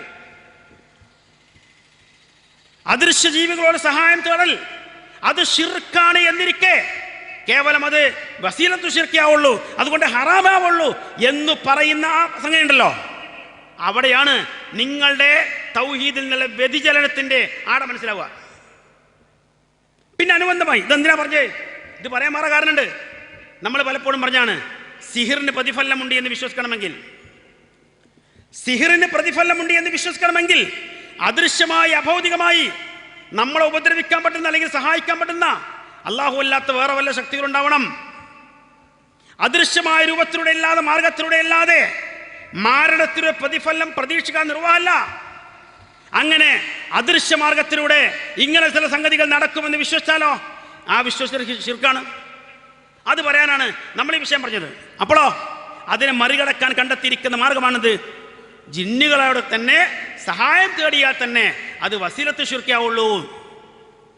മാത്രമല്ല അങ്ങനെയുള്ള വിഷയങ്ങൾ പറയുമ്പോൾ ഇവർ പലപ്പോഴും പറയുന്നതാണിത്, ഈ സിഹിർ അത് അതിന് പ്രതിഫലം അല്ലെങ്കിൽ അത് എന്തിനാ മഹാപാപങ്ങൾ ഉൾപ്പെടുത്തിയത്? അപ്പോൾ നമ്മൾ പറഞ്ഞിരുന്നു മഹാപാപങ്ങൾ ഉൾപ്പെടുത്തുമ്പോൾ ഒന്നാമത്തെ അല്ല സിഹിർ, രണ്ടാമത്താണ്. ഒന്നാമത്തെ ഷിർക്കാണ്. ആ ഷിർക്കിന് ഫലമുണ്ടോ ചോദിച്ചിരുന്നു. ഇപ്പൊ എന്തായി? സിഹിറിന് ഫലമുണ്ട് എന്ന് സമർത്ഥിക്കാൻ വേണ്ടി ഷിർക്കിന് ഫലമുണ്ട് എന്ന് പറയുകയും അത് സ്ഥാപിക്കാൻ വേണ്ടി വിശുദ്ധ ഖുർആനിലെ ആയത്തുകൾ ആസ്ഥാനത്ത് ഉപയോഗിക്കുകയും ചെയ്തു. ഇവിടെ നേരത്തെ അലി മദനി ആ വിഷയത്തിന്റെ സൂചനകൾ നൽകിയിട്ടുണ്ട് ഇല്ലേ? ഷിർക്കിന് ഫലമുണ്ട് എന്ന് അത് സ്ഥാപിക്കാൻ ഇസ്ലാമിന്റെ പേരിൽ ഒരു സംഘടന ഉണ്ടായി എന്ന് പറഞ്ഞാലേ ദുനിയാവിൽ വേറെ എന്തായാലും കണ്ടിട്ടില്ല. ഷിർക്കിന് ഫലമുണ്ട് എന്ന് സ്ഥാപിക്കാൻ ശ്രമിക്കുന്ന ഇസ്ലാമിന്റെ പേരിൽ പ്രവർത്തിക്കുന്ന ഒരു സംഘടന വിഷ്ടം എന്ന് അല്ലാത്ത വേറെ ഏത് സംഘടനയുള്ളത് ഉണ്ടോ? ഇസ്ലാമിന്റെ പേരിൽ അങ്ങനെ ഒരു സംഘടന പറഞ്ഞോ? നമുക്കറിയില്ല. അങ്ങനെ ആ നിലക്ക് ഈ എല്ലാ മേഖലയിലും എന്ന് പറഞ്ഞാൽ പ്രത്യേകിച്ച് തൗഹീദിന്റെ മേഖലയിൽ വന്നിരിക്കുന്ന വിഷയങ്ങളാണ്, മാറ്റങ്ങളാണ് പറഞ്ഞത്. എന്താ അപ്പൊ അവിടെ തുടങ്ങിയത് പ്രശ്നം. അവിടെ തുടങ്ങുകയും അതിനെതിരെ ശക്തമായി സംസാരിച്ചപ്പോ നമുക്ക് നേരെ ഇത് മറികടക്കാൻ വേണ്ടി ആരോപിച്ചിരിക്കുന്ന ആരോപണം മാത്രമാണ് ഹദീസ് നിഷേധം. അതുകൊണ്ട് നമ്മൾ എല്ലായിടത്തും ചോദിച്ചിട്ടുണ്ട്, യഥാർത്ഥത്തിൽ ഹദീസ് നിഷേധം എന്ന് പറഞ്ഞാൽ എന്താ? നിങ്ങൾ പറയും, എന്താണ് ഹദീസ് നിഷേധം? കേരളത്തിൽ മുജാഹിദ് പ്രസ്ഥാനത്തിന്റെ ലാബലുകളിൽ നേരത്തെ ഉണ്ടായിരിക്കുകയും പിന്നീട് വഴിമാറിപ്പോയി ചെയ്തിരിക്കുന്ന ചേകനൂരടക്കമുള്ള ആളുകൾ അവര് ഹദീസ് നിഷേധം ഹദീസ് നിഷേധം ഉന്നയിച്ചുകൊണ്ട് രംഗത്ത് വന്നപ്പോ അവർക്കെതിരെ ശക്തമായി സംസാരിക്കുകയും എഴുതുകയും സംവദിക്കുകയും ചെയ്തിരിക്കുന്ന ആളുകൾ അബ്ദുസ്സലാം സ്വലമി അടക്കമുള്ള പണ്ഡിതന്മാരാണ്. ആ പണ്ഡിതന്മാർക്കെതിരെയാണ് നിങ്ങൾ ഹദീസ് നിഷേധം ആരോപിച്ചത്. ഹദീസ് നിഷേധികൾക്കെതിരെ ശക്തമായി സംസാരിക്കുകയും സംവദിക്കുകയും ചെയ്തിട്ടില്ല പണ്ഡിതന്മാർക്കെതിരെ നിങ്ങൾ ഉന്നയിച്ചു ഹദീസ് നിഷേധം. അതുകൊണ്ടാണ് ചോദിച്ചത് എന്താണ് ഹദീസ് നിഷേധം എന്ന് ആദ്യം പറയും. അതിന് താരീഫ് ഉണ്ടാവുമല്ലോ, ആ താരീഫ് ഒന്ന് പറഞ്ഞേക്ക്, ഒന്ന് മനസ്സിലാക്കാലോ. അപ്പോ അതല്ല വിഷയം. നിങ്ങളുടെ അന്ധവിശ്വാസ പ്രചരണങ്ങൾ, നിങ്ങളുടെ ഉള്ളിൽ കയറിക്കൂടിയിരിക്കുന്ന അന്ധവിശ്വാസങ്ങൾ, അതിനെതിരെ ശബ്ദിക്കുന്ന തടയാൻ വേണ്ടി മാത്രമാണ് യഥാർത്ഥത്തിൽ മർക്കസ് ദഅവ വിഭാഗത്തിനെതിരെ നിങ്ങൾ ഉന്നയിച്ചിരിക്കുന്ന സകല ആരോപണങ്ങളും, പ്രത്യേകിച്ച് ഹദീസ് നിഷേധ ആരോപണങ്ങൾ. അതിലേക്ക് ഇങ്ങനെ ഓരോ സമയത്ത് ചേർത്ത് പറഞ്ഞ് ഒരുപാട് കാര്യങ്ങൾ പറഞ്ഞു. അതിലെ ഭാഗമാണെന്ത്? ഹജറുൽ അസ്വദ് അതൊരു വെറും കല്ലാണ്, സാധാരണ കല്ലാണ് എന്ന് വാദമുള്ളവരാണ് മർക്കസ് ദഅവക്കാർ. ശബാബ് ലേഖനം വന്നിട്ടുണ്ട്. ഞാൻ കഴിഞ്ഞ തവണ ഒന്ന് മുമ്പേ എറിഞ്ഞിരുന്നു. ഇത് സംബന്ധമായി 982 അൽമനാറിൽ വന്നിരിക്കുന്ന ഒരു ലേഖനം ഞാൻ വായിച്ചു കൽപ്പിച്ചിരുന്നു. അതിൽ പറയുന്നുണ്ട് ഹജറുൽ അസ്വദ് എന്താണെന്നുള്ളത് ഒരു വെറും കല്ല് തന്നെയാണ്. ഒരു കല്ല്, വെറും കല്ല്. ആ ഭാഗം 982 അൽമനാറെന്ന് ഞാൻ വായിച്ചു കൽപ്പിച്ചിരുന്നു. പക്ഷേ ആരാണ് എഴുതിയതെന്നോ അക്കാലത്ത് അതിൻ്റെ പത്രാധിപരാണെന്ന് പറഞ്ഞിട്ടില്ല. ആരാ പത്രാധിപരെന്ന്? അതിൻ്റെ പ്രധാനപ്പെട്ട ആൾക്കാർ ഒന്ന് NV അബ്ദുസ്സലാം മൗലവി, 2 PK മൂസ മൗലവി. ആരാ ലേഖനം എഴുതിയത്? ഇതേ TK അഷ്റഫ് കോഴിക്കോട് പരിപാടിയിൽ പറഞ്ഞല്ലോ. ആര്? അവർ വളരെ ആദരവോടെ ബഹുമാനത്തോടെ കാണുന്ന, അവർക്ക് എല്ലാ ആശീർവാദവും നൽകി അനുഗ്രഹിച്ചിരിക്കുന്ന പണ്ഡിതനെ കുറിച്ച്. ആരാ പണ്ഡിതൻ? സാക്ഷാൽ കരുവള്ളി മുഹമ്മദ് മൗലവി. ആ കരുവള്ളി മുഹമ്മദ് മൗലവി അൽമനാറിൽ 982 എഴുതിയിരിക്കുന്ന കാര്യം ഹദീസ് നിഷേധമല്ല. അത്രയൊന്നും കനപ്പെടുത്താതെ, അത്രയൊന്നും കട്ടിക്കൂട്ടാതെ അതേ സംഗതികൾ അല്ലെങ്കിൽ അതേ ആശയം, അതിനോട് സമാനമായിരിക്കുന്ന ആശയം ശബാബിൽ ഇന്നലെയോ മിനിഞ്ഞാന്നോ വന്നാൽ അത് ഹദീസ് നിഷേധമാണ്. അതോട് ചോദിച്ചു എന്തേ ആ വിഷയം മാത്രം പറയാതെ പോയത്, തൊടാതെ പോയത്, അറിയാതെ പോയത്? ഹജറുൽ അസ്വദിനെ കുറിച്ച് ഇങ്ങനെ നിങ്ങൾ പറയുന്ന ഒരു ഏതാണ്ട് 1.5 പേജുണ്ട്. ഞാൻ അന്നിവിടെ ഗുണം വായിച്ചു കേൾപ്പിച്ച ഒന്ന് കേട്ടോക്കൊന്നുകൂടി അത് മനസ്സിലാവും. അപ്പൊ ഇങ്ങനെയുള്ള ഞാനൊരു ഉദാഹരണം പറഞ്ഞാണ്. ഒരുപാട് കാര്യങ്ങൾ ഇതുപോലെ തന്നെയാണ് പറഞ്ഞത്. പലപ്പോഴും നമ്മുടെ തന്നെ പൂർവികരെ എഴുതിയത് പറഞ്ഞതൊക്കെ ആയിരിക്കുന്ന കാര്യങ്ങൾ, അനുബന്ധമായിരിക്കുന്ന കാര്യങ്ങൾ. പക്ഷേ ഒരു പ്രതികരണമില്ല, ഒരു മറുപടിയില്ല. അതുകൊണ്ട് അവർക്ക് ഇത് പറയും. 982 കരുവള്ളി മുഹമ്മദ് മൗലവി എഴുതിയതാണോ ഹദീസ് നിഷേധം? അതല്ല, ഈ അടുത്ത കാലത്ത് ശബാബിൽ വന്നിരിക്കുന്നത് മാത്രമാണോ ഹദീസ് നിഷേധം? അതല്ല, രണ്ടും ഹദീസ് നിഷേധം അല്ലേ? അങ്ങനെ അല്ലെങ്കിൽ എന്തുകൊണ്ടാണ് ഇപ്പൊ ഹദീസ് നിഷേധം ആവാതിരുന്നത്? പറയണം. കാരണം ഇതുവരെ ഹദീസ് നിഷേധം എന്ന് പറഞ്ഞു, ഇനി ആവാതിരിക്കാൻ കാരണമാണല്ലോ. അപ്പോ ഒരു സംഗതി തെറ്റായി വരണമെങ്കിൽ, അല്ല തെറ്റല്ലാതിരിക്കണമെങ്കിൽ എന്ത് വേണം? അതേ സംഗതി ഇവർ അംഗീകരിക്കുന്ന ആരെങ്കിലും കൂടി പറഞ്ഞു നോക്കണം. അപ്പൊ തെറ്റാവൂല, എന്തബദ്ധമാണെങ്കിലും. ഇതേ സംഗതി തന്നെയാണ് ബാക്കി വിഷയങ്ങൾ. അബ്ദുസ്സലാം സുല്ലമി KNM പ്രസിദ്ധീകരിച്ചിരിക്കുന്ന പുസ്തകത്തിൽ എഴുതിയതാണെന്ത്? സംസം വെള്ളത്തെക്കുറിച്ച് ഞാൻ കഴിഞ്ഞ ദിവസം സൂചിപ്പിച്ചു വന്നത്. അതിനെക്കുറിച്ച് അൽമനാറിലേക്ക് തന്നെ ചോദ്യം വന്നത് 2000-ലാണ്. ആ ചോദ്യത്തിന് ഉത്തരം പറയുന്നത് അന്നത്തെ KNM ജനസംഘടന കൂടിയായിരിക്കുന്ന ബഹുമാനായിരിക്കുന്ന AP അബ്ദുൽ ഖാദർ മൗലവിയാണ്. അദ്ദേഹം അബ്ദുസ്സലാം സുല്ലമിക്കെതിരെ സംസം വെള്ളത്തിന്റെ ഹദീസുകളുമായി ബന്ധപ്പെട്ട് നടത്തിയിരിക്കുന്ന സംസാരത്തിൽ അല്ലെങ്കിൽ ആ ചർച്ചയിൽ സലാം സുല്ലമിക്കെതിരെ ഹദീസ് നിഷേധം ആരോപിച്ചിട്ടുണ്ടോ? ഇല്ല. മറിച്ച് അത് തിരുത്തുക പോലും വേണ്ടതില്ല എന്ന ധ്വനിയിലാണ് മറുപടി കൊടുത്തത്. സമയമില്ലാത്തതുകൊണ്ട് വായിക്കാത്തത്, വീണ്ടും വായിക്കാത്ത കൊണ്ടാണ്. അത് തിരുത്തുക പോലും വേണ്ടതില്ല. പിന്നെന്താ അദ്ദേഹം പറഞ്ഞത്? ഈ വിഷയത്തിൽ വ്യത്യസ്തമായ അഭിപ്രായങ്ങളുണ്ട്. വേണമെങ്കിൽ അടുത്തൊരു അഭിപ്രായം അറിയാൻ വേണ്ടി MM നദീം എഴുതിയിരിക്കുന്ന KNM തന്നെ പ്രസിദ്ധീകരിച്ചിരിക്കുന്ന ഇന്ന പുസ്തകം കൂടെ വായിച്ചു നോക്കിക്കോളീൻ. അല്ലാതെ അബ്ദുസ്സലാം സുല്ലമി ചെയ്ത തെറ്റാണെന്നോ അത് ഹദീസ് നിഷേധമാണെന്നോ ആര് പറഞ്ഞില്ല?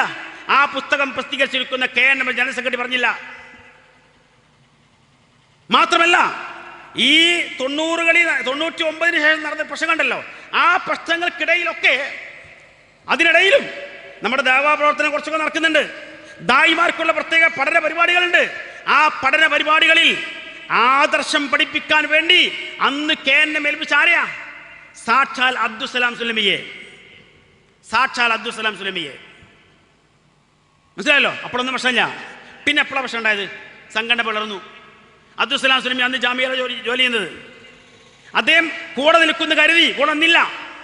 അപ്പോൾ അദ്ദേഹത്തിന്റെ വീട്ടിൽ വന്ന് കണ്ട് സംസാരിച്ചു, പല ദൂതന്മാരെ അയച്ച് സംസാരിച്ചു, പല വിധത്തിലുള്ള പ്രകോപനങ്ങളും നടത്തി. അദ്ദേഹം വഴങ്ങിയില്ല. അങ്ങനെ വഴങ്ങാതിരുന്നപ്പോ അദ്ദേഹത്തെ ജാമ്യയിൽ നിന്ന് മെല്ലെ കുത്തി പുറത്തി അടിച്ചു. അവിടെ മുതലാണ് അദ്ദേഹത്തിനെതിരെ ഹദീസ് നിഷേധം അടക്കമുള്ള ആരോപണങ്ങൾ ഉന്നയിച്ചു തുടങ്ങിയത്. ആ ഉന്നയിച്ചിരിക്കുന്ന ആരോപണങ്ങൾ പലതും ഈ പറഞ്ഞ എല്ലാ പ്രശ്നങ്ങളും ഉണ്ടാകുന്നതിൻ്റെ എത്രയോ മുമ്പ് എഴുതപ്പെട്ട കാര്യങ്ങളാണ്, അല്ലെ പറഞ്ഞ കാര്യങ്ങളാണ്. അപ്പം എന്താ വിഷയം? ഒരാൾ ഇവരെ കൂടെ നിന്ന് കഴിഞ്ഞാൽ എല്ലാം റെഡിയാണ്, എല്ലാം ശരിയാണ്. കൂടെ അല്ലെങ്കിലോ എല്ലാം അബദ്ധമാണ്, അപകടമാണ്. അങ്ങനെ ഈ കാര്യങ്ങൾ വളച്ചൊടിച്ച് മുന്നോട്ട് പോകാന്നുള്ളതിൽ കവിഞ്ഞ് മാറുന്നില്ല. ഇപ്പോൾ ഇവിടെ കാര്യമായി പറഞ്ഞ കാര്യം തരും. നമ്മൾ ഖുർആനും ഹദീസൊക്കെ എടുത്തിട്ട് ഇങ്ങനെ സ്വന്തമായിട്ട് ഇങ്ങനെ അർത്ഥവാശയൊക്കെ പറഞ്ഞിങ്ങനെ പോവുകയാണ്. മുൻഗാമികളെ അതുപോലെ മറ്റുള്ളവരെന്നും നമ്മൾ അംഗീകരിക്കുന്നില്ല, സ്വീകരിക്കുന്നില്ല. സ്വന്തമായിട്ട് അർത്ഥം പറഞ്ഞു പോകുക, ആശയം പറഞ്ഞു പോകണമെന്ന്. ഞാൻ വെറുതെ ഒരു കാര്യം ചോദിക്കട്ടെ, ഇത് വെറുതെ ഒന്ന് എഴുതാൻ പറ്റും. ഈ വിശ്വത്തിൻ്റെ കുറേ പണ്ഡിതന്മാർക്ക് വെള്ളിയാഴ്ച തോറും കുത്തുബല്ലേ? നിങ്ങളെ കുത്തുബ എങ്ങനെ? നിങ്ങളെ വെള്ളിയാഴ്ചയിലെ കുത്തുബ എങ്ങനെ? ബാക്കിയുള്ള നമുക്ക് വിടുക. റസൂലിന്റെ ഖുത്ബ കാന യഖറഉൽ ഖുർആൻ വയുദക്കിറുൻ നാസ്. ഖുർആൻ ഓതും, എന്നിട്ട് ജനങ്ങളെ ഉത്ബോധിപ്പിക്കും. ആ ജനങ്ങളെ ഉത്ബോധിപ്പിക്കുന്ന വാക്കുകളൊക്കെ റസൂലിന്റെ വായിലൂടെ വരുന്നതുകൊണ്ട് ഒക്കെ ഹദീസുമാണ് എന്ന് പറഞ്ഞാൽ, റസൂൽ തന്റെ ഖുത്ബ എന്ന് പറഞ്ഞാൽ ഖുർആന്റെ ആയത്തുകളും ഹദീസുകളും മാത്രമേ ഉള്ളൂ, വേറൊന്നുമില്ലല്ലോ, വേറൊന്നുമില്ല. നിങ്ങൾ എന്തായാലും നിങ്ങൾ 1-2 ആയത്തോതും അല്ലെങ്കിൽ 4 ആയത്തോതും 1-2 ഹദീസും വായിക്കും, എന്നിട്ടോ ബാക്കിയോ അവിടെ നിന്നോ അതോ നിങ്ങൾ വേറെ പറയോ? നിങ്ങളെ ശൈലേഷ് എന്താ വേണ്ടത്? ഖുർആന്റെ ഒരു ആയത്ത് ഓതുക, എന്നിട്ട് ഈ ആയത്തിന് ഇന്ന തഫ്സീറിൽ ഇന്നതാണ് ആശയം കൊടുത്തില്ലേ, അവിടെ വായിക്കാം. വേറെ നിങ്ങളെ വാദം പറയാൻ പാടില്ല, അവിടെ വായിക്കാം.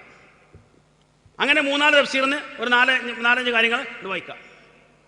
അതുപോലെ 1-2 ഹദീസ്, അതിന് ഹദീസ് വിശദീകരിച്ചിരിക്കുന്ന പണ്ഡിതന്മാർ കൊടുത്തിരിക്കുന്ന 1-2 കാര്യങ്ങൾ അതിനൊരുത്തിന് കൊടുക്കുക. എന്നിട്ട് എന്ത് ചെയ്യുക? ഖുത്ബ അവസാനിപ്പിക്കണം. അതല്ലാത്ത ഒരക്ഷരം നിങ്ങൾ അധികം പറയുന്നുണ്ടെങ്കിൽ അത് നിങ്ങളെ വാക്കല്ലേ, നിങ്ങളെ അഭിപ്രായമല്ലേ, അല്ലെങ്കിൽ നിങ്ങൾ മനസ്സിലാക്കിയതല്ലേ എന്ന് പറഞ്ഞാൽ, എല്ലാ വെള്ളിയാഴ്ചയും മിമ്പറിൽ നിന്ന് നിങ്ങൾ ഖുർആനോ ഹദീസോ ഉദ്ധരിച്ചുകൊണ്ട് ഖുത്ബ നിർവഹിക്കുമ്പോൾ അത് അരമണിക്കൂർ ഖുത്ബ ഉണ്ടെങ്കിൽ ഒരു 10 മിനിറ്റ് മാറ്റിവെച്ചാൽ 20 മിനിറ്റും നിങ്ങൾ പറയുന്നത് നിങ്ങൾക്ക് മനസ്സിലായിരിക്കുന്ന നിങ്ങളുടെ അഭിപ്രായങ്ങളാണ്. നിങ്ങൾക്ക് മനസ്സിലായ നിങ്ങളുടെ അഭിപ്രായങ്ങളാണ്. ആ പറയുന്ന നിങ്ങളാണ്. മർക്കസ് ദേവക്കാർ ഖുർആൻ ഓതുന്നു, നിങ്ങൾ സ്വന്തമായിട്ട് അർത്ഥം പറയുന്നു, ആശയം പറയുന്നു. ഹദീസ് ഓതുന്നു, സ്വന്തമായിട്ട് ആശയം പറയുന്നു. അതിൻ്റെ കൂടെ എന്ത് ചെയ്യും? അമാനി മൗലവിനെ ഇടക്ക് നിർത്തി നോക്കും. അതുപോലെ ഇടക്ക് ചില പണ്ഡിതന്മാരൊക്കെ എടുത്തു നോക്കും. ആ അമാനി മൗലവിയുടെ തഫ്സീറിനെ കുറിച്ചാണ് ഇപ്പോൾ കഴിഞ്ഞ പ്രഭാഷണത്തിൽ ഫൈസൽ മുസ്ലിയാർ പരപ്പനങ്ങാടിയിൽ നിന്ന് ആ തഫ്സീറിൽ ലഈഫായ ധാരാളം ഹദീസുകളുടെ അറിഞ്ഞു. ആ തഫ്സീറുകളിൽ അമാനി മൗലവിയുടെ ഒരു ഗ്രന്ഥത്തിൽ, അമാനി മൗലവി മരണപ്പെട്ട ശേഷം പ്രസിദ്ധീകരിക്കപ്പെട്ടിരിക്കുന്ന ഗ്രന്ഥമായതുകൊണ്ട് അതിൻ്റെ പിന്നിൽ കളിച്ചിരിക്കുന്ന ആളുകൾ അതിൽ ഷിയായിസത്തിൻ്റെ ചില കാര്യങ്ങൾ കടത്തിക്കൂട്ടിയിട്ടുണ്ട് എന്ന് പറഞ്ഞപ്പോൾ അതിനെ വെളുപ്പിക്കാൻ വേണ്ടി നടത്തിയിരിക്കുന്ന ശ്രമത്തിനൊടുവിൽ കള്ളം പിടിക്കപ്പെട്ടപ്പോൾ എന്ത് ചെയ്തു? അപ്പോഴാണ് പറഞ്ഞത്, അതിപ്പോൾ അമാനി മൗലവിയുടെ തഫ്സീർ തന്നെ എത്ര ലഈഫായ ഹദീസുകളുണ്ട്. ഞങ്ങൾ തരവേണ്ടില്ല. ഞങ്ങൾ എത്ര പറയാറുള്ളൂ. എത്ര വലിയ പണ്ഡിതന്മാരാണെങ്കിലും എത്ര വലിയ മഹാന്മാരാണെങ്കിലും അവരുടെയൊക്കെ വാക്കുകളിലും പ്രവർത്തനങ്ങളിലും എഴുത്തുകളിലും സംസാരങ്ങളിലും ഒക്കെ ഒരുപാട് നല്ല കാര്യങ്ങളുണ്ടാവും, ശരിയായ കാര്യങ്ങളുണ്ടാവും. പക്ഷേ മനുഷ്യർ എന്ന നിലക്ക് എന്തെങ്കിലുമൊക്കെ പോരായ്മകളോ അബദ്ധങ്ങളോ ഒക്കെ സംഭവിക്കാം. ഇത്രേ പറയാളോ. ഇത്ര പറയുന്നതിന്റെ പേരിലാണ് ആ പണ്ഡിതന്മാർ അവഹേളിച്ചു, ഈ പണ്ഡിതന്മാർ അവമതിച്ചു, ഇവരെ പിന്നെ നിഷേധിച്ചു, അവരെ തള്ളിക്കളഞ്ഞു എന്നൊക്കെ പറയാറുള്ളത്. അങ്ങനെ പറയുന്ന വിഷ്ടം നേതാവ് ഫൈസൽ മുസ്ലിയാർ നേരിട്ട് പറയണത് സാക്ഷാൽ അമാനി മൗലവിയുടെ തഫ്സീറിൽ എത്ര ലഈഫായ ഹദീസുകളുണ്ട്. ഞങ്ങൾ ഇപ്പോഴും പോയില്ല. മനസ്സിലായോ? എന്നാൽ അമാനുമോയുടെ തഫ്സീർ എന്നാണ് സിഹിറിന് പ്രതിഫലനമുണ്ട് എന്ന് കണ്ടെത്താൻ വേണ്ടിയിട്ട് കാര്യമായി ശ്രമിക്കാറുള്ളത്. ആ ആയത്തുണ്ടല്ലോ, 102-ാമത്തെ ആയത്ത്. ആ ആയത്ത് ഞാൻ അന്ന് പറഞ്ഞിരുന്നു 6.5 പേജിലാണ് അമാനുമോല് വിശദീകരിച്ചത്. അതിൽ കുറേ അഭിപ്രായം കൊടുത്തിട്ടുണ്ട്. വിശദാംശങ്ങളിൽ പോകാൻ സമയമില്ലാത്തതുകൊണ്ടാണ്. അത് അവസാനിപ്പിക്കുമ്പോൾ സയ്യിദ് കുത്തുബിനെ ഉദ്ധരിച്ചുകൊണ്ട് അമാനുമോല് കൊടുത്തിരിക്കുന്ന ഒരു ഭാഗം ഞാൻ ഒറ്റ വാചകം വായിക്കുന്നുള്ളൂ, ബാക്കി നിങ്ങൾ വായിച്ചാൽ മതി. അതുകൊണ്ടാണ് എന്താ പറഞ്ഞത്, ഈ ആയത്തിൽ വ്യക്തവും ദൃഢവുമായി പ്രസ്താവിക്കപ്പെട്ട സാരങ്ങൾ ഒരു നീണ്ട കാലത്തിനു ശേഷം അവ്യക്തങ്ങളായ മറ്റൊന്നിനെയും ആശ്രയിക്കാതെ നമുക്ക് മനസ്സിലായേക്കും. മലയാളം കേട്ടോ, മലയാളമാണ്, ആരും വ്യാഖ്യാനിക്കേണ്ടതൊന്നുമില്ല, എല്ലാവർക്കും മനസ്സിലാവും. ഇതിന് എന്താ മനസ്സിലാക്കേണ്ടത്? ആ ആയത്തിൻ്റെ 6.5 പേജുള്ള വിശദീകരണം ഓരോ വിശ്വാസികളും അണ്ണാക്ക് തൊടാതെ വിഴുങ്ങണമെന്നാണോ? അതിൽ യാതൊരു കുഴപ്പവും പോരായ്മയും ഇല്ല എന്നാണോ? അതല്ല, ഈ ആയത്തിനെക്കുറിച്ച് ഇനിയും പഠിക്കണമെന്നാണോ? ആണോ? ഇനിയും പഠിക്കണമെന്നാണ് ചെറിയമുണ്ട് അബ്ദുൽ ഹമീദ് എനിക്ക് മനസ്സിലായത്. അതുകൊണ്ട് അദ്ദേഹം എന്ത് ചെയ്തു, അദ്ദേഹത്തിൻ്റെ തഫ്സീറിൽ എന്ത് ചെയ്തു, അമാനുമോല് ഇതിന് വിരുദ്ധമായിട്ട് തന്നെ എഴുതി, നേർക്ക് നേരെ വിരുദ്ധമായിട്ട്. എന്താ, സിഹിർ ഫലിക്കാൻ പല കാരണങ്ങളുമുണ്ട്, ഈ പല ഉപദ്രവങ്ങൾക്ക് പല കാരണങ്ങളുമുണ്ട്. അതിൽ ഉപദ്രവിക്കുവാനൊരു കാരണമായിട്ടാണ് സിഹിറിനെ ഇറക്കിയത് എന്ന രൂപത്തിലുള്ള പരാമർശം ഉണ്ടായില്ല. അതിനെക്കുറിച്ച് ചെറുമുണ്ട് അതിലെ മിതി പറഞ്ഞതാ, ഞാൻ മാത്രമേ വായിക്കുന്നുള്ളൂ. ജിന്നുകളും പിശാചുക്കളും മാരണക്കാരും അള്ളാഹുവിൻ്റെ അനുവാദത്തോടെ രോഗവും മരണവും ഉണ്ടാക്കാൻ സാധ്യതയില്ലേ എന്ന് ആരെങ്കിലും ചോദിക്കുകയാണെങ്കിൽ അത് പരേതാത്മാക്കൾ അള്ളാഹു നൽകുന്ന കഴിവുകൊണ്ട് രോഗം മാറ്റാനും മരിച്ചവരെ ജീവിപ്പിക്കുവാനും സാധ്യതയില്ലേ എന്ന ചോദ്യം പോലെ തന്നെ പൈശാചികമായ ഒരു കുതന്ത്രം മാത്രമാകുന്നു. ഏതാ കുതന്ത്രം? അള്ളാഹുവിൻ്റെ അനുമതിയോടുകൂടി സിഹിറിന് പ്രതിഫലനമുണ്ടാകും എന്ന് വാദിക്കൽ, അള്ള കൊടുത്ത കഴിവ് കൊണ്ട് മരിച്ചുപോയ മഹാത്മാക്കൾ നമ്മളെ സഹായിക്കുമെന്ന് ഇവിടുത്തെ സമസ്തക്കാർ വാദിക്കുന്നത് പോലെയുള്ള ഒരു പൈശാചികമായ കുതന്ത്രമാണ്. ഇത് അമാനുമോല് എഴുതിയതാണോ അതല്ല അദ്ദേഹം എഴുതിയതിന് വിരുദ്ധമായിട്ട് എഴുതിയാണോ? എന്തങ്ങനെ വരാൻ കാരണം? ഞാനാ പറഞ്ഞത്, അമാനുമോല് ഇത് അവസാനിപ്പിക്കുകയും ചെയ്തു, ഈ ആയത്തിനെക്കുറിച്ച് ഇനിയും പഠിക്കണം, ഇനിയും ചർച്ച ചെയ്യണം. അപ്പോൾ അവ്യക്തങ്ങളായ യാതൊന്നിനെയും ആശ്രയിക്കാതെ ഇതിൽ തന്നെ വ്യക്തമായ സുദൃഢമായ ആശയങ്ങളെ കുറച്ച് കാലം സമയമെടുത്തുകൊണ്ടെങ്കിലും നമുക്ക് മനസ്സിലാക്കാൻ സാധിച്ചേക്കും. അവിടെ ബാക്കിയെല്ലാം വ്യക്തമല്ലേ? എന്നിട്ട് ആ വിശദീകരണങ്ങളിലെ ചില പദങ്ങളെ അല്ലെങ്കിൽ ചില വാചകങ്ങളെ എടുത്തുകൊണ്ടാണ് സിഹിറിന് പ്രതിഫലനം ഉണ്ടാകും എന്ന് സമർത്ഥിക്കാൻ ശ്രമിക്കുന്നത്. വിശുദ്ധ ഖുർആനിൽ അതുമായി ബന്ധപ്പെട്ട് വന്നിരിക്കുന്ന കാര്യങ്ങളൊക്കെ ഇവിടെ നേരത്തെ വിശദീകരിച്ചാണ്. അതുകൊണ്ട് അതിലേക്ക് പോകുന്നില്ല, പോകാൻ സമയമില്ല. 1-2 ചെറിയ കാര്യങ്ങൾ കൂടി, ചെറിയ കാര്യം ആയതുകൊണ്ടല്ല, പിന്നെ സമയക്കുറവ് കൊണ്ട് മാത്രം 1-2 കാര്യങ്ങൾ കൂടി ശ്രദ്ധയിൽപ്പെടുത്തിക്കൊണ്ട് ഞാൻ അവസാനിപ്പിക്കാം. അത് മറ്റൊന്നുമല്ല, ഇവിടെ ഇപ്പോൾ ഈ പറഞ്ഞ പോലെ തന്നെ മെമ്പറിലൊക്കെ ആണല്ലോ കാര്യമായിട്ട് അല്ലേ, ആദർശം മെമ്പറിൽ പറയാം, താഴെ ഇറങ്ങിയിട്ട് വിരുദ്ധമായിട്ട് പറയാൻ ഇപ്പോഴത്തെ പരിപാടി. അപ്പോൾ അതിൻ്റെ മുമ്പ് നമുക്ക് എന്ത് ചെയ്യാം, ഇവർ ഈ CD ഈ വിഭാഗത്തെ നമ്മളുമായി ഏച്ച് കെട്ടാനാണ് നോക്കാറുള്ളത്. പക്ഷെ ഇത് രണ്ടും തമ്മിൽ കാര്യമായിട്ട് വ്യത്യാസമൊന്നുമില്ല. അതൊരു കള്ളനും പോലീസും കളിയാന്നുള്ളത് മനസ്സിലാവും. അത് മനസ്സിലാക്കാൻ പറ്റിയിരിക്കുന്ന ഏറ്റവും നല്ല സംഗതിയാണിത്. ആദ്യം നമുക്ക് എന്ത് ചെയ്യാം, ഷെരീഫ് മേലതിന് എന്തൊക്കെ പറയാനുണ്ട് ഒരു കേട്ടോക്കാം. എന്റെ നാട്ടിലെ പരിസരത്ത് നിന്നാണ് ഞാനിത് നിങ്ങളോട് സംസാരിക്കുന്നത്. വേദനയോടുകൂടെ തന്നെയാണ്, എന്റെ ഹൃദയം തൊട്ട് മനസ്സ് തൊട്ട് വലിയ വേദനയോടുകൂടെയാണ് ഞാൻ നിങ്ങളോട് സംസാരിക്കുന്നത്. പാരമ്പര്യവും പഴക്കവും ഇസ്ലാഹി പ്രസ്ഥാനത്തിന്റെ തറവാട്ടിലേറെ പറയാനുള്ള ഏറെ പുകൾപ്പെട്ട ഒരു കുടുംബത്തിൽ നിന്ന് രോഗിയായ ഒരു വ്യക്തിയെ, ആ രോഗം ബാധിച്ച് അദ്ദേഹത്തിന് ജിന്നുബാധയാണ് എന്ന കുടുംബവും സുഹൃത്തുക്കളും ബന്ധുക്കളും ഒക്കെ വിലയിരുത്തിയിട്ട് അയാളെ ചികിത്സിക്കാൻ വേണ്ടി കൊണ്ടുപോകുന്നു. അഫ്ദലുൽ ഉലമ കഴിഞ്ഞ 1-ലേറെ ആളുകളുള്ള ഒരു വീട്ടിൽ നിന്ന് ഒരു വ്യക്തിക്ക് ജിന്ന് ബാധിച്ചതാണ് എന്ന് സ്വയം വിലയിരുത്തിയിട്ട് അയാളെ ചികിത്സിക്കാൻ വേണ്ടിയിട്ട് ഒരു മന്ത്രവാദിയുടെ അടുത്തേക്ക് കൊണ്ടുപോകുന്നു. അയാളെ കൊണ്ടുപോയി ചികിത്സിക്കുന്നതിന് വേണ്ടി ഇരുത്തി ചികിത്സിച്ചു കൊണ്ടിരിക്കെ പരിശുദ്ധ ഖുർആന്റെ ആയത്തുകൾ ഇങ്ങനെ ഓതി, അതാണ് പോലും ചികിത്സ നടന്നത്. ഓതിക്കൊണ്ടിരിക്കുമ്പോ ഈ രോഗിയുടെ വയറ്റിന്റെ അകത്തുനിന്ന് ഒരു മുഴ അതിങ്ങനെ ഉരുണ്ട് മെല്ലെ മെല്ലെ നെഞ്ചിലൂടെ അങ്ങനെ മേലേക്ക് കയറി വന്നു. ജിന്നാണ്. ശരീരത്തിന്റെ അകത്തുനിന്ന് പുറത്തേക്ക് ഓത്തിങ്ങനെ കേൾക്കുമ്പോ ശരീരത്തിന്റെ അകത്തുനിന്ന് പുറത്തേക്ക് വരികയാണ്. ഏതെങ്കിലും ഖുറാഫി കുടുംബത്തിലെ കഥയല്ല ഞാൻ പറയുന്നത്. ഇസ്ലാഹി മരിക്കുന്നത് വരെ ഇസ്ലാഹി പ്രസ്ഥാനത്തിന്റെ സംസ്ഥാന തലത്തിൽ അമരത്തിരുന്ന ഒരു മഹാവ്യക്തിയുടെ വീട്ടിനകത്ത് നിന്ന് രോഗിയായ ഒരു മനുഷ്യരെ മാന്ത്രികന്റെ അടുത്ത്, മന്ത്രവാദിയുടെ അടുത്ത് കൊണ്ടുപോയിട്ട് ചികിത്സിച്ച് അതിനെപ്പറ്റി അതിൻ്റെ ആളുകൾ വിശദീകരിക്കുന്ന കഥയാണ്. അതിങ്ങനെ ഉരുണ്ടു വന്നു. എന്നിട്ട് ചങ്കിലെത്തി. ഈ മുഴ ചങ്കിലെത്തിയ സമയത്ത് ഓതുന്നയാൾക്ക് ഫോൺ വന്നു. അത് അറ്റൻഡ് ചെയ്യാൻ വേണ്ടി അയാൾ പുറത്തുപോയി അയാൾ തിരിച്ചു വന്നപ്പോ ഈ മുഴ രോഗിയുടെ ചങ്കിൽ ഉറച്ചു പോയിരിക്കുന്നു. ഇനി അത് അങ്ങോട്ടും നീങ്ങില്ല. ഇനി ഓതിയാൽ രോഗി മരണപ്പെട്ടു പോകും. ഇത് വിശ്വാസമാണ്.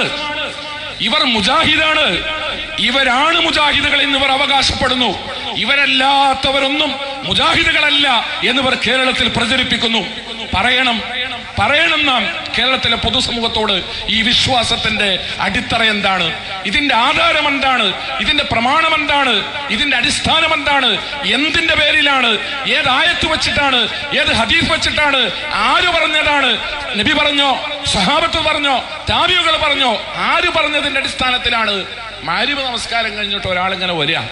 മഗ്‌രിബ് നമസ്കാരം കഴിഞ്ഞ് തിരിച്ചു വരുമ്പോ വീട്ടിലേക്ക് അയാൾ കയറാൻ സമയത്ത് സ്റ്റെപ്പിന്റെ അടുത്ത് നിന്നിട്ട് ഒരു കറുത്ത പൂച്ച അയാളെ തുറച്ചു നോക്കി. ഒരു കറുത്ത പൂച്ച. മഗ്‌രിബ് നമസ്കാരം കഴിഞ്ഞ് പെരയിലേക്ക് വരുന്ന ഒരാളെ ഒരു കറുത്ത പൂച്ച സ്റ്റെപ്പിന്റെ അടുത്ത് നിന്നിട്ട് തുറച്ചു നോക്കി. അയാൾ ഉറച്ചു തീരുമാനിച്ചു അത് ജിന്ന് തന്നെയാണ്. അകത്ത് പോയി എയർ ഗൺ എടുത്തു, പുറത്തു വന്നു, പൂച്ചക്ക് ഷൂട്ട് ചെയ്തു. ഇത് കേരളമാണ്. ഇവർ മുജാഹിദുകളാണത്രേ, ഇവർ സലഫികളാണത്രേ, ഇവരാണത്രേ ഇസ്ലാഹി പ്രസ്ഥാനത്തിന്റെ പിൻഗാമികൾ. പറയണം കേരളത്തോട്, പ്രമാണം പറയണം നിങ്ങൾ, തെളിവ് പറയണം നിങ്ങൾ. എന്തുകൊണ്ടാണ് നിങ്ങൾക്ക് ഈ വിശ്വാസം ഉണ്ടായത്? എന്തിന്റെ പേരിലാണ്? ഏത് ആയത്തിന്റെ അടിസ്ഥാനത്തിലാണ്? ഏത് ഹദീസിന്റെ അടിസ്ഥാനത്തിലാണ്? റസൂല് പഠിപ്പിച്ചോ? സഹാബത്ത് പഠിപ്പിച്ചോ? താബിഉകൾ പഠിപ്പിച്ചോ? ആര് പറഞ്ഞു നിങ്ങൾക്ക് ഈ ആദർശം? ആര് പഠിപ്പിച്ചു തന്നതാണ്? ഇതുമായി നടക്കുന്ന ആളുകൾ, ഇത് കൊണ്ടു നടക്കുന്ന ആളുകൾ വലിയ വലിയ വലിയ സലഫികൾ. ഇതിനെതിർക്കുന്ന ആളുകൾ സലഫിയത്തില്ലാത്ത ആളുകൾ. ഇതിനെതിർക്കുന്ന ആളുകൾ, ചോദ്യം ചെയ്യുന്ന ആളുകൾ ഇസ്ലാഹി പ്രസ്ഥാനത്തിലെ കൊള്ളാത്തവർ, ഇസ്ലാഹി പ്രസ്ഥാനത്തിലെ ഒന്നിനും കൊള്ളാത്തവരായി അവരെ ചിത്രീകരിച്ചുകൊണ്ട് ഈ പ്രസ്ഥാനത്തിന്റെ യഥാർത്ഥ വക്താക്കളായി തങ്ങളെ വിശദീകരിക്കുന്ന ഒരവസ്ഥയിലാണ് ജിന്നുവാദികൾ ഇന്ന് കേരളത്തിൽ എത്തിച്ചേർന്നിട്ടുള്ളത്. ഞാനൊന്നും പറയുന്നില്ല. ടി കെ അഷ്റഫിന് ചെറിയൊരു പണിയരാം.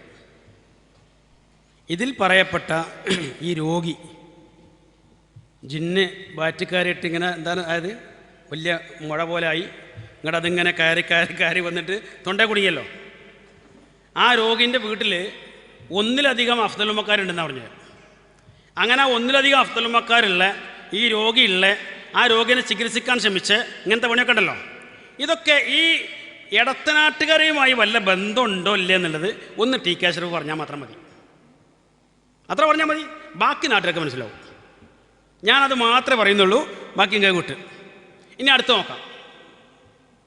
അടുത്തത് മറ്റാരുള്ള നമ്മുടെ സഹോദരൻ അൻസാർ നന്മണ്ടനെയാണ്. അദ്ദേഹത്തെ എന്തായാലും ഇപ്പോൾ ഒരു എന്താ പറയുക, ഒരു പ്രത്യേക കഥാപാത്രമായ ആൾക്കാർ കാണുന്നുണ്ടല്ലോ. അതുകൊണ്ട് നമുക്കിത് കേട്ടോക്കാം. ഇതേ വിശേഷണം തന്നെയായിരുന്നു ജിന്ന് വിഭാഗത്തിനും ജിന്ന് വർഗത്തിനും ആളുകൾ വകവെച്ചു കൊടുത്തിരുന്നത്. രണ്ട് രീതിയിലാണ് ജിന്നുകൾക്ക് കഴിവുണ്ടെന്ന് ഈ അന്ധവിശ്വാസികൾ പ്രചരിപ്പിച്ചത്. ഒന്ന്, മനുഷ്യന്റെ ശരീരത്തിൽ ജിന്ന് കയറും. അതിന് തെളിവ് ഇസ്ലാമിക ചരിത്രത്തിലില്ല. സ്വഹീഹായ ഒരു ഹദീസുകളിൽ പോലും മനുഷ്യ ശരീരത്തിൽ ജിന്നുകൾ പ്രവേശിച്ച് മനുഷ്യനെ ബുദ്ധിമുട്ടിക്കുന്ന പലതിലേക്കും ആ കൊണ്ടുപോകുമെന്ന് പറയുന്ന വ്യാഖ്യാനം അള്ളാഹുവിന്റെ പ്രവാചകൻ സല്ലല്ലാഹു അലൈഹി വസല്ലമയോ വിശുദ്ധ ഖുർആനോ നടത്തിയിട്ടില്ല. 13/12/24 വെള്ളിയാഴ്ച ജുമാ ഖുതുബയിൽ ജിന്നുകളോടുള്ള ചില വിഷയങ്ങളുമായി സംസാരിച്ച കൂട്ടത്തിൽ ആ ജിന്നുകൾ മനുഷ്യ ശരീരത്തിൽ പ്രവേശിക്കില്ല എന്ന് എന്റെ വാക്കുകളിൽ നിന്ന് ഒരബദ്ധം സംഭവിക്കുകയുണ്ടായി. എന്റെ അറിവില്ലായ്മ കൊണ്ടും വേണ്ടത്ര ആ വിഷയത്തിലുള്ള അറിവ് നേടാൻ സാധിക്കാത്തതും കൊണ്ടാവാം ഞാൻ പറഞ്ഞതിൽ അബദ്ധമുണ്ടെന്ന് എന്റെ കേരള ജമിയത്തുൽ ഉലമയുടെ ഭാരവാഹികളായ പണ്ഡിതന്മാർ ബോധ്യപ്പെടുത്തി തന്നപ്പോൾ ഞാൻ ആ ബോധ്യപ്പെടുത്തിയ കാര്യങ്ങളെ കൃത്യമായി വിശുദ്ധ ഖുർആനിന്റെയും തിരുസുന്നത്തിന്റെയും തെളിവിന്റെ അടിസ്ഥാനത്തിൽ അവർ ഓർമ്മപ്പെടുത്തി തന്നപ്പോൾ ഞാനത് അംഗീകരിക്കുകയും ഞാനത് വിശ്വസിക്കുകയും ആ കേരള ജമിയത്തുൽ ഉലമയുടെ വിശ്വാസത്തെ, ആ തീരുമാനത്തെ പിന്തുണച്ച് മുൻപോട്ട് പോകാൻ ആഗ്രഹിക്കുകയും ചെയ്യുകയാണ്. ഇപ്പോൾ ഇതിലൊന്നും പറയേണ്ടല്ലോ. സാധാരണ വെള്ളിയാഴ്ച മെമ്പറിലൊക്കെ കയറുന്ന ആളുകൾ ഖുത്ബയൊക്കെ നിർവഹിക്കാൻ പോകുമ്പോൾ ഖുർആൻ ഹദീസൊക്കെ നോക്കിയിട്ട് ഒന്ന് പ്രിപ്പയർ ചെയ്ത് തന്നെയാണ് പോകാറുള്ളതാണ് നമുക്ക് മനസ്സിലാക്കുന്നത്. അപ്പം അങ്ങനെ ഖുർആനും ഹദീസൊക്കെ നോക്കിയിട്ട് പ്രിപ്പയർ ചെയ്തിട്ട് അദ്ദേഹത്തിന് മനസ്സിലായത് എന്താണ്? ജിന്നുകൾ മനുഷ്യ ശരീരത്തിൽ കയറൂല, രോഗമുണ്ടാക്കൂല, അങ്ങനത്തെ ഒരു സംഗതിയും ഖുർആനിലോ ഹദീസിലോ എവിടെയില്ല. ആ മെമ്പർ മുന്നിൽ ഇറങ്ങിയപ്പോഴൊക്കെ എന്തായി? ആയത്ത് കിട്ടി, ഹദീസ് കിട്ടി, ആയത്തും ഹദീസൊക്കെ കിട്ടിയിട്ട് ഇറങ്ങിയപ്പോഴൊക്കെ. അതുകൊണ്ടാണ് അടുത്ത വെള്ളിയാഴ്ച വരെ കാത്തുക്കാൻ കൂടെ തോന്നിയില്ല. ഇത് വെള്ളിയാഴ്ച പള്ളിയിലെ ആൾക്കാട് പറഞ്ഞല്ലേ, തിരുത്തലും അവിടെ തന്നെ ആയിക്കൂടുന്നാലേ അതുവരെ കാത്തുക്കാനുള്ള നേരം കൂടി ഇല്ല. കാരണം എന്താ? അപ്പോഴൊക്കെ വടിയെടുത്ത് പിന്നാലെ കൂടിയേ. ജമിയത്തുൽ ഉലമയുടെ പടച്ചോനെ, ഇതിനാ ജമിയത്തുൽ ഉലമ എന്ന് പറയാ? അത് വല്ലാത്തൊരു ഉലമ തന്നെയാണത്. ഇത് ജമിയത്തുൽ ഉലമ തന്നെയാണ്, ഭയങ്കര ഉലമയാണ്. ജമിയത്തുൽ ഉലമന്റെ ഉത്തരവാദപ്പെട്ട ആൾക്കാർ എനിക്കത് ബോധ്യപ്പെടുത്തി വന്നു. പക്ഷെ ഒരു തമാശ എന്താ അറിയോ? ഇയാൾ ഈ കുമ്പസാരൊക്കെ നടത്തിയിട്ടും ആ തെളിവുകൾ സമർപ്പിച്ചിരിക്കുന്ന വലിയ വലിയ ആൾക്കാരുണ്ടല്ലോ, അവരാരും ഇതുവരെ വിളിച്ചു തന്നിട്ടില്ല. ആൾക്കാർ ഇദ്ദേഹത്തെ റോട്ട് വിട്ട് തല്ലാടേ, കിട്ടിയോടത്ത് മുഴുവനും കൊടുത്തുകൊണ്ടിരിക്കുക. സോഷ്യൽ മീഡിയ തുറക്കാൻ വയ്യ, എവിടെ നോക്കിയാലും പ്രഹരം കിട്ടിക്കൊണ്ടേയിരിക്കുകയാണ്. അങ്ങനെ കിട്ടുമ്പോഴും മോനെ ഞങ്ങൾ സമാധാനിപ്പിക്കാണ്ടെന്ന് പറയാനെങ്കിലും ഒന്ന് ഒഴിഞ്ഞുകൊടുക്കാനെങ്കിലും ആരെങ്കിലും ഉണ്ടോ? ഒരൊറ്റ കുട്ടി കൂടെ അല്ല. എന്തിനാണ് അനുസാരെ ഇങ്ങനെ ഇറങ്ങാറായത്?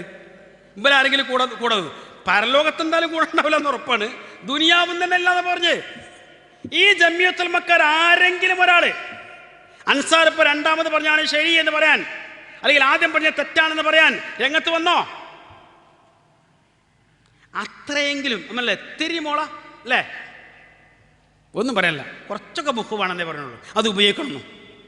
ഇനി ഇത് അൻസാറിന് ആദർശത്തിലൊന്നും ഒരിക്കലും ഒരു പതർച്ചയോ ഒരു മാറ്റമോ ഉണ്ടാവില്ല എന്ന് അദ്ദേഹം തന്നെ പറയട്ടെ, അല്ലേ? ഈ ഒരു മനോബലം നഷ്ടപ്പെടുമ്പോഴാണ് നമ്മൾ ആദർശം പോലും നമ്മളെ കൈവന്ന് വിട്ടുപോകുക. ഓരോരുത്തരും ഇന്ന് ആകാശത്തുനിന്ന് വീണവരെ പോലെയും സമൂഹത്തിന് മുൻപിൽ പരിഹാസ്യരായും എന്തൊക്കെയോ കാണിച്ചു കൂട്ടുന്ന പല രീതിയും നമ്മൾ കാണാറില്ലേ? ഈമാനിന്റെയും വിശ്വാസത്തിന്റെയും കാര്യത്തിൽ ഉറച്ചു നമ്മൾ നിന്നപ്പം ഇന്ന് വരെ മുജാഹിദ് പ്രസ്ഥാനത്തിന്, ഇന്ന് വരെ 1 നൂറ്റാണ്ടിലധികം ചരിത്രത്തിന്റെ പഴക്കമുള്ള മുജാഹിദ് പ്രസ്ഥാനത്തിന് ഇന്ന് വരെ ഈ കേരളക്കരയിലുള്ള പുത്തൻവാദികളായും പഴയവാദികളുമായിട്ടുള്ള ഒരു പ്രസ്ഥാനക്കാരന്റെ മുൻപിലും തലകുനിക്കേണ്ടി വരാത്തത് എന്തുകൊണ്ടാണെന്നറിയോ? അന്നും ഇന്നും നമ്മൾ ഉറച്ചു നിന്ന ആ തൗഹീദിന്റെ, നമ്മളുടെ മനോബലത്തിന്റെ, വിശ്വാസത്തിന്റെ കരുത്തുകൊണ്ടാണ്. ഇന്ന് വരെ നമ്മളൊന്നും മാറ്റി പറഞ്ഞിട്ടില്ലല്ലോ. എന്തെങ്കിലും ഒരു കാര്യം അങ്ങനെ ഒരു അബദ്ധം പറ്റിപ്പോയി, അതുകൊണ്ട് അവിടെ പോയി ഇങ്ങനെ വിജനമായ സ്ഥലത്ത് അങ്ങനെ അല്ലെങ്കിൽ ഇങ്ങനെ അല്ലെങ്കിൽ അങ്ങനെ മാസം കാണണമെന്നില്ല, ശാസ്ത്രത്തിന് അവലംബിച്ചാൽ മതി എന്ന് നമ്മൾ വാക്കുമാറ്റി പറയേണ്ടി വന്നിട്ടില്ലല്ലോ. അത് നമ്മൾ അള്ളാഹുവിനെ മനസ്സിലോർത്തെടുത്ത തീരുമാനത്തിന്റെ ബലം കൊണ്ടാണ്. നമ്മൾ അള്ളാഹുവിന്റെ ദീനിന്റെ മുൻപിൽ ഉറച്ചു നിന്നിട്ടെടുത്ത തീരുമാനം കൊണ്ടാണ്. ഇന്ന് പറഞ്ഞതും മാറ്റിപ്പറഞ്ഞും ന്യായീകരിച്ചും കൂട്ടിമാട്ടിയും ഇസ്ലാമിൽ ഇല്ലാത്ത കുറെ ആചാരാനുഷ്ഠാനങ്ങൾ മുസ്ലിം സമുദായത്തിന്റെ ഉള്ളിൽ തിരികെ വെക്കേണ്ടി വന്ന ഇതര ആശയക്കാരുടെ പാപ്പരത്വം പോലും ആ ഈമാനിന്റെ കാര്യത്തിൽ മനോബലമില്ലാത്തതുകൊണ്ടാണ്. അവർ ഭൗതികതയുടെ പിന്നാലെ മനസ്സിനനുസരിച്ച് ചിന്തിക്കാൻ തുടങ്ങിയപ്പോഴാണ്. അതുകൊണ്ട് പ്രിയപ്പെട്ടവരെ, ഞാൻ അവസാനിപ്പിക്കും. ഇപ്പോൾ ഇടക്കാലത്തവിടെ ചേക്കേറിയ ആൾക്കാർ ഞങ്ങളിപ്പോൾ നിൽക്കണോ പോകണോ എന്നുള്ള കോലത്തിലാണ് ഇപ്പോൾ ഉള്ളത്. ബാക്കി ക്ലിയർ ആയല്ലോ അല്ലേ? ഇപ്പോൾ ആ കോലത്തിലാണ്. എന്നാൽ ഈ ഐക്യനാടകം എന്ന് പറഞ്ഞ സംഗതി ഉണ്ടല്ലോ, അയ്മനാണ് എല്ലാ ആദർശവും എല്ലാ സംഗതിയും എന്ന് കരുതിയിട്ട് അതിൻ്റെ പിന്നാലെ ഓടിപ്പോയിരിക്കുന്ന ആൾക്കാർ ഇപ്പോൾ അതാണ് അവസ്ഥ. ഞാൻ വെറുതെ പറഞ്ഞതല്ല, ഓരോ ജില്ലകളിൽ നിന്നുമുള്ള പ്രത്യേക വാർത്തകളൊക്കെ വായിക്കുമ്പോൾ മനസ്സിലാവും നിൽക്കണോ പോകണോ എന്നുള്ള കോലത്തിലാണുള്ളത്. നമുക്ക് ഏതായിരുന്നാലും യാതൊരു വിഷയങ്ങളുമില്ല. ഞാൻ തുടക്കത്തിൽ പറഞ്ഞ പോലെ തന്നെ മുജാഹിദ് പ്രസ്ഥാനം മുന്നോട്ട് വെച്ച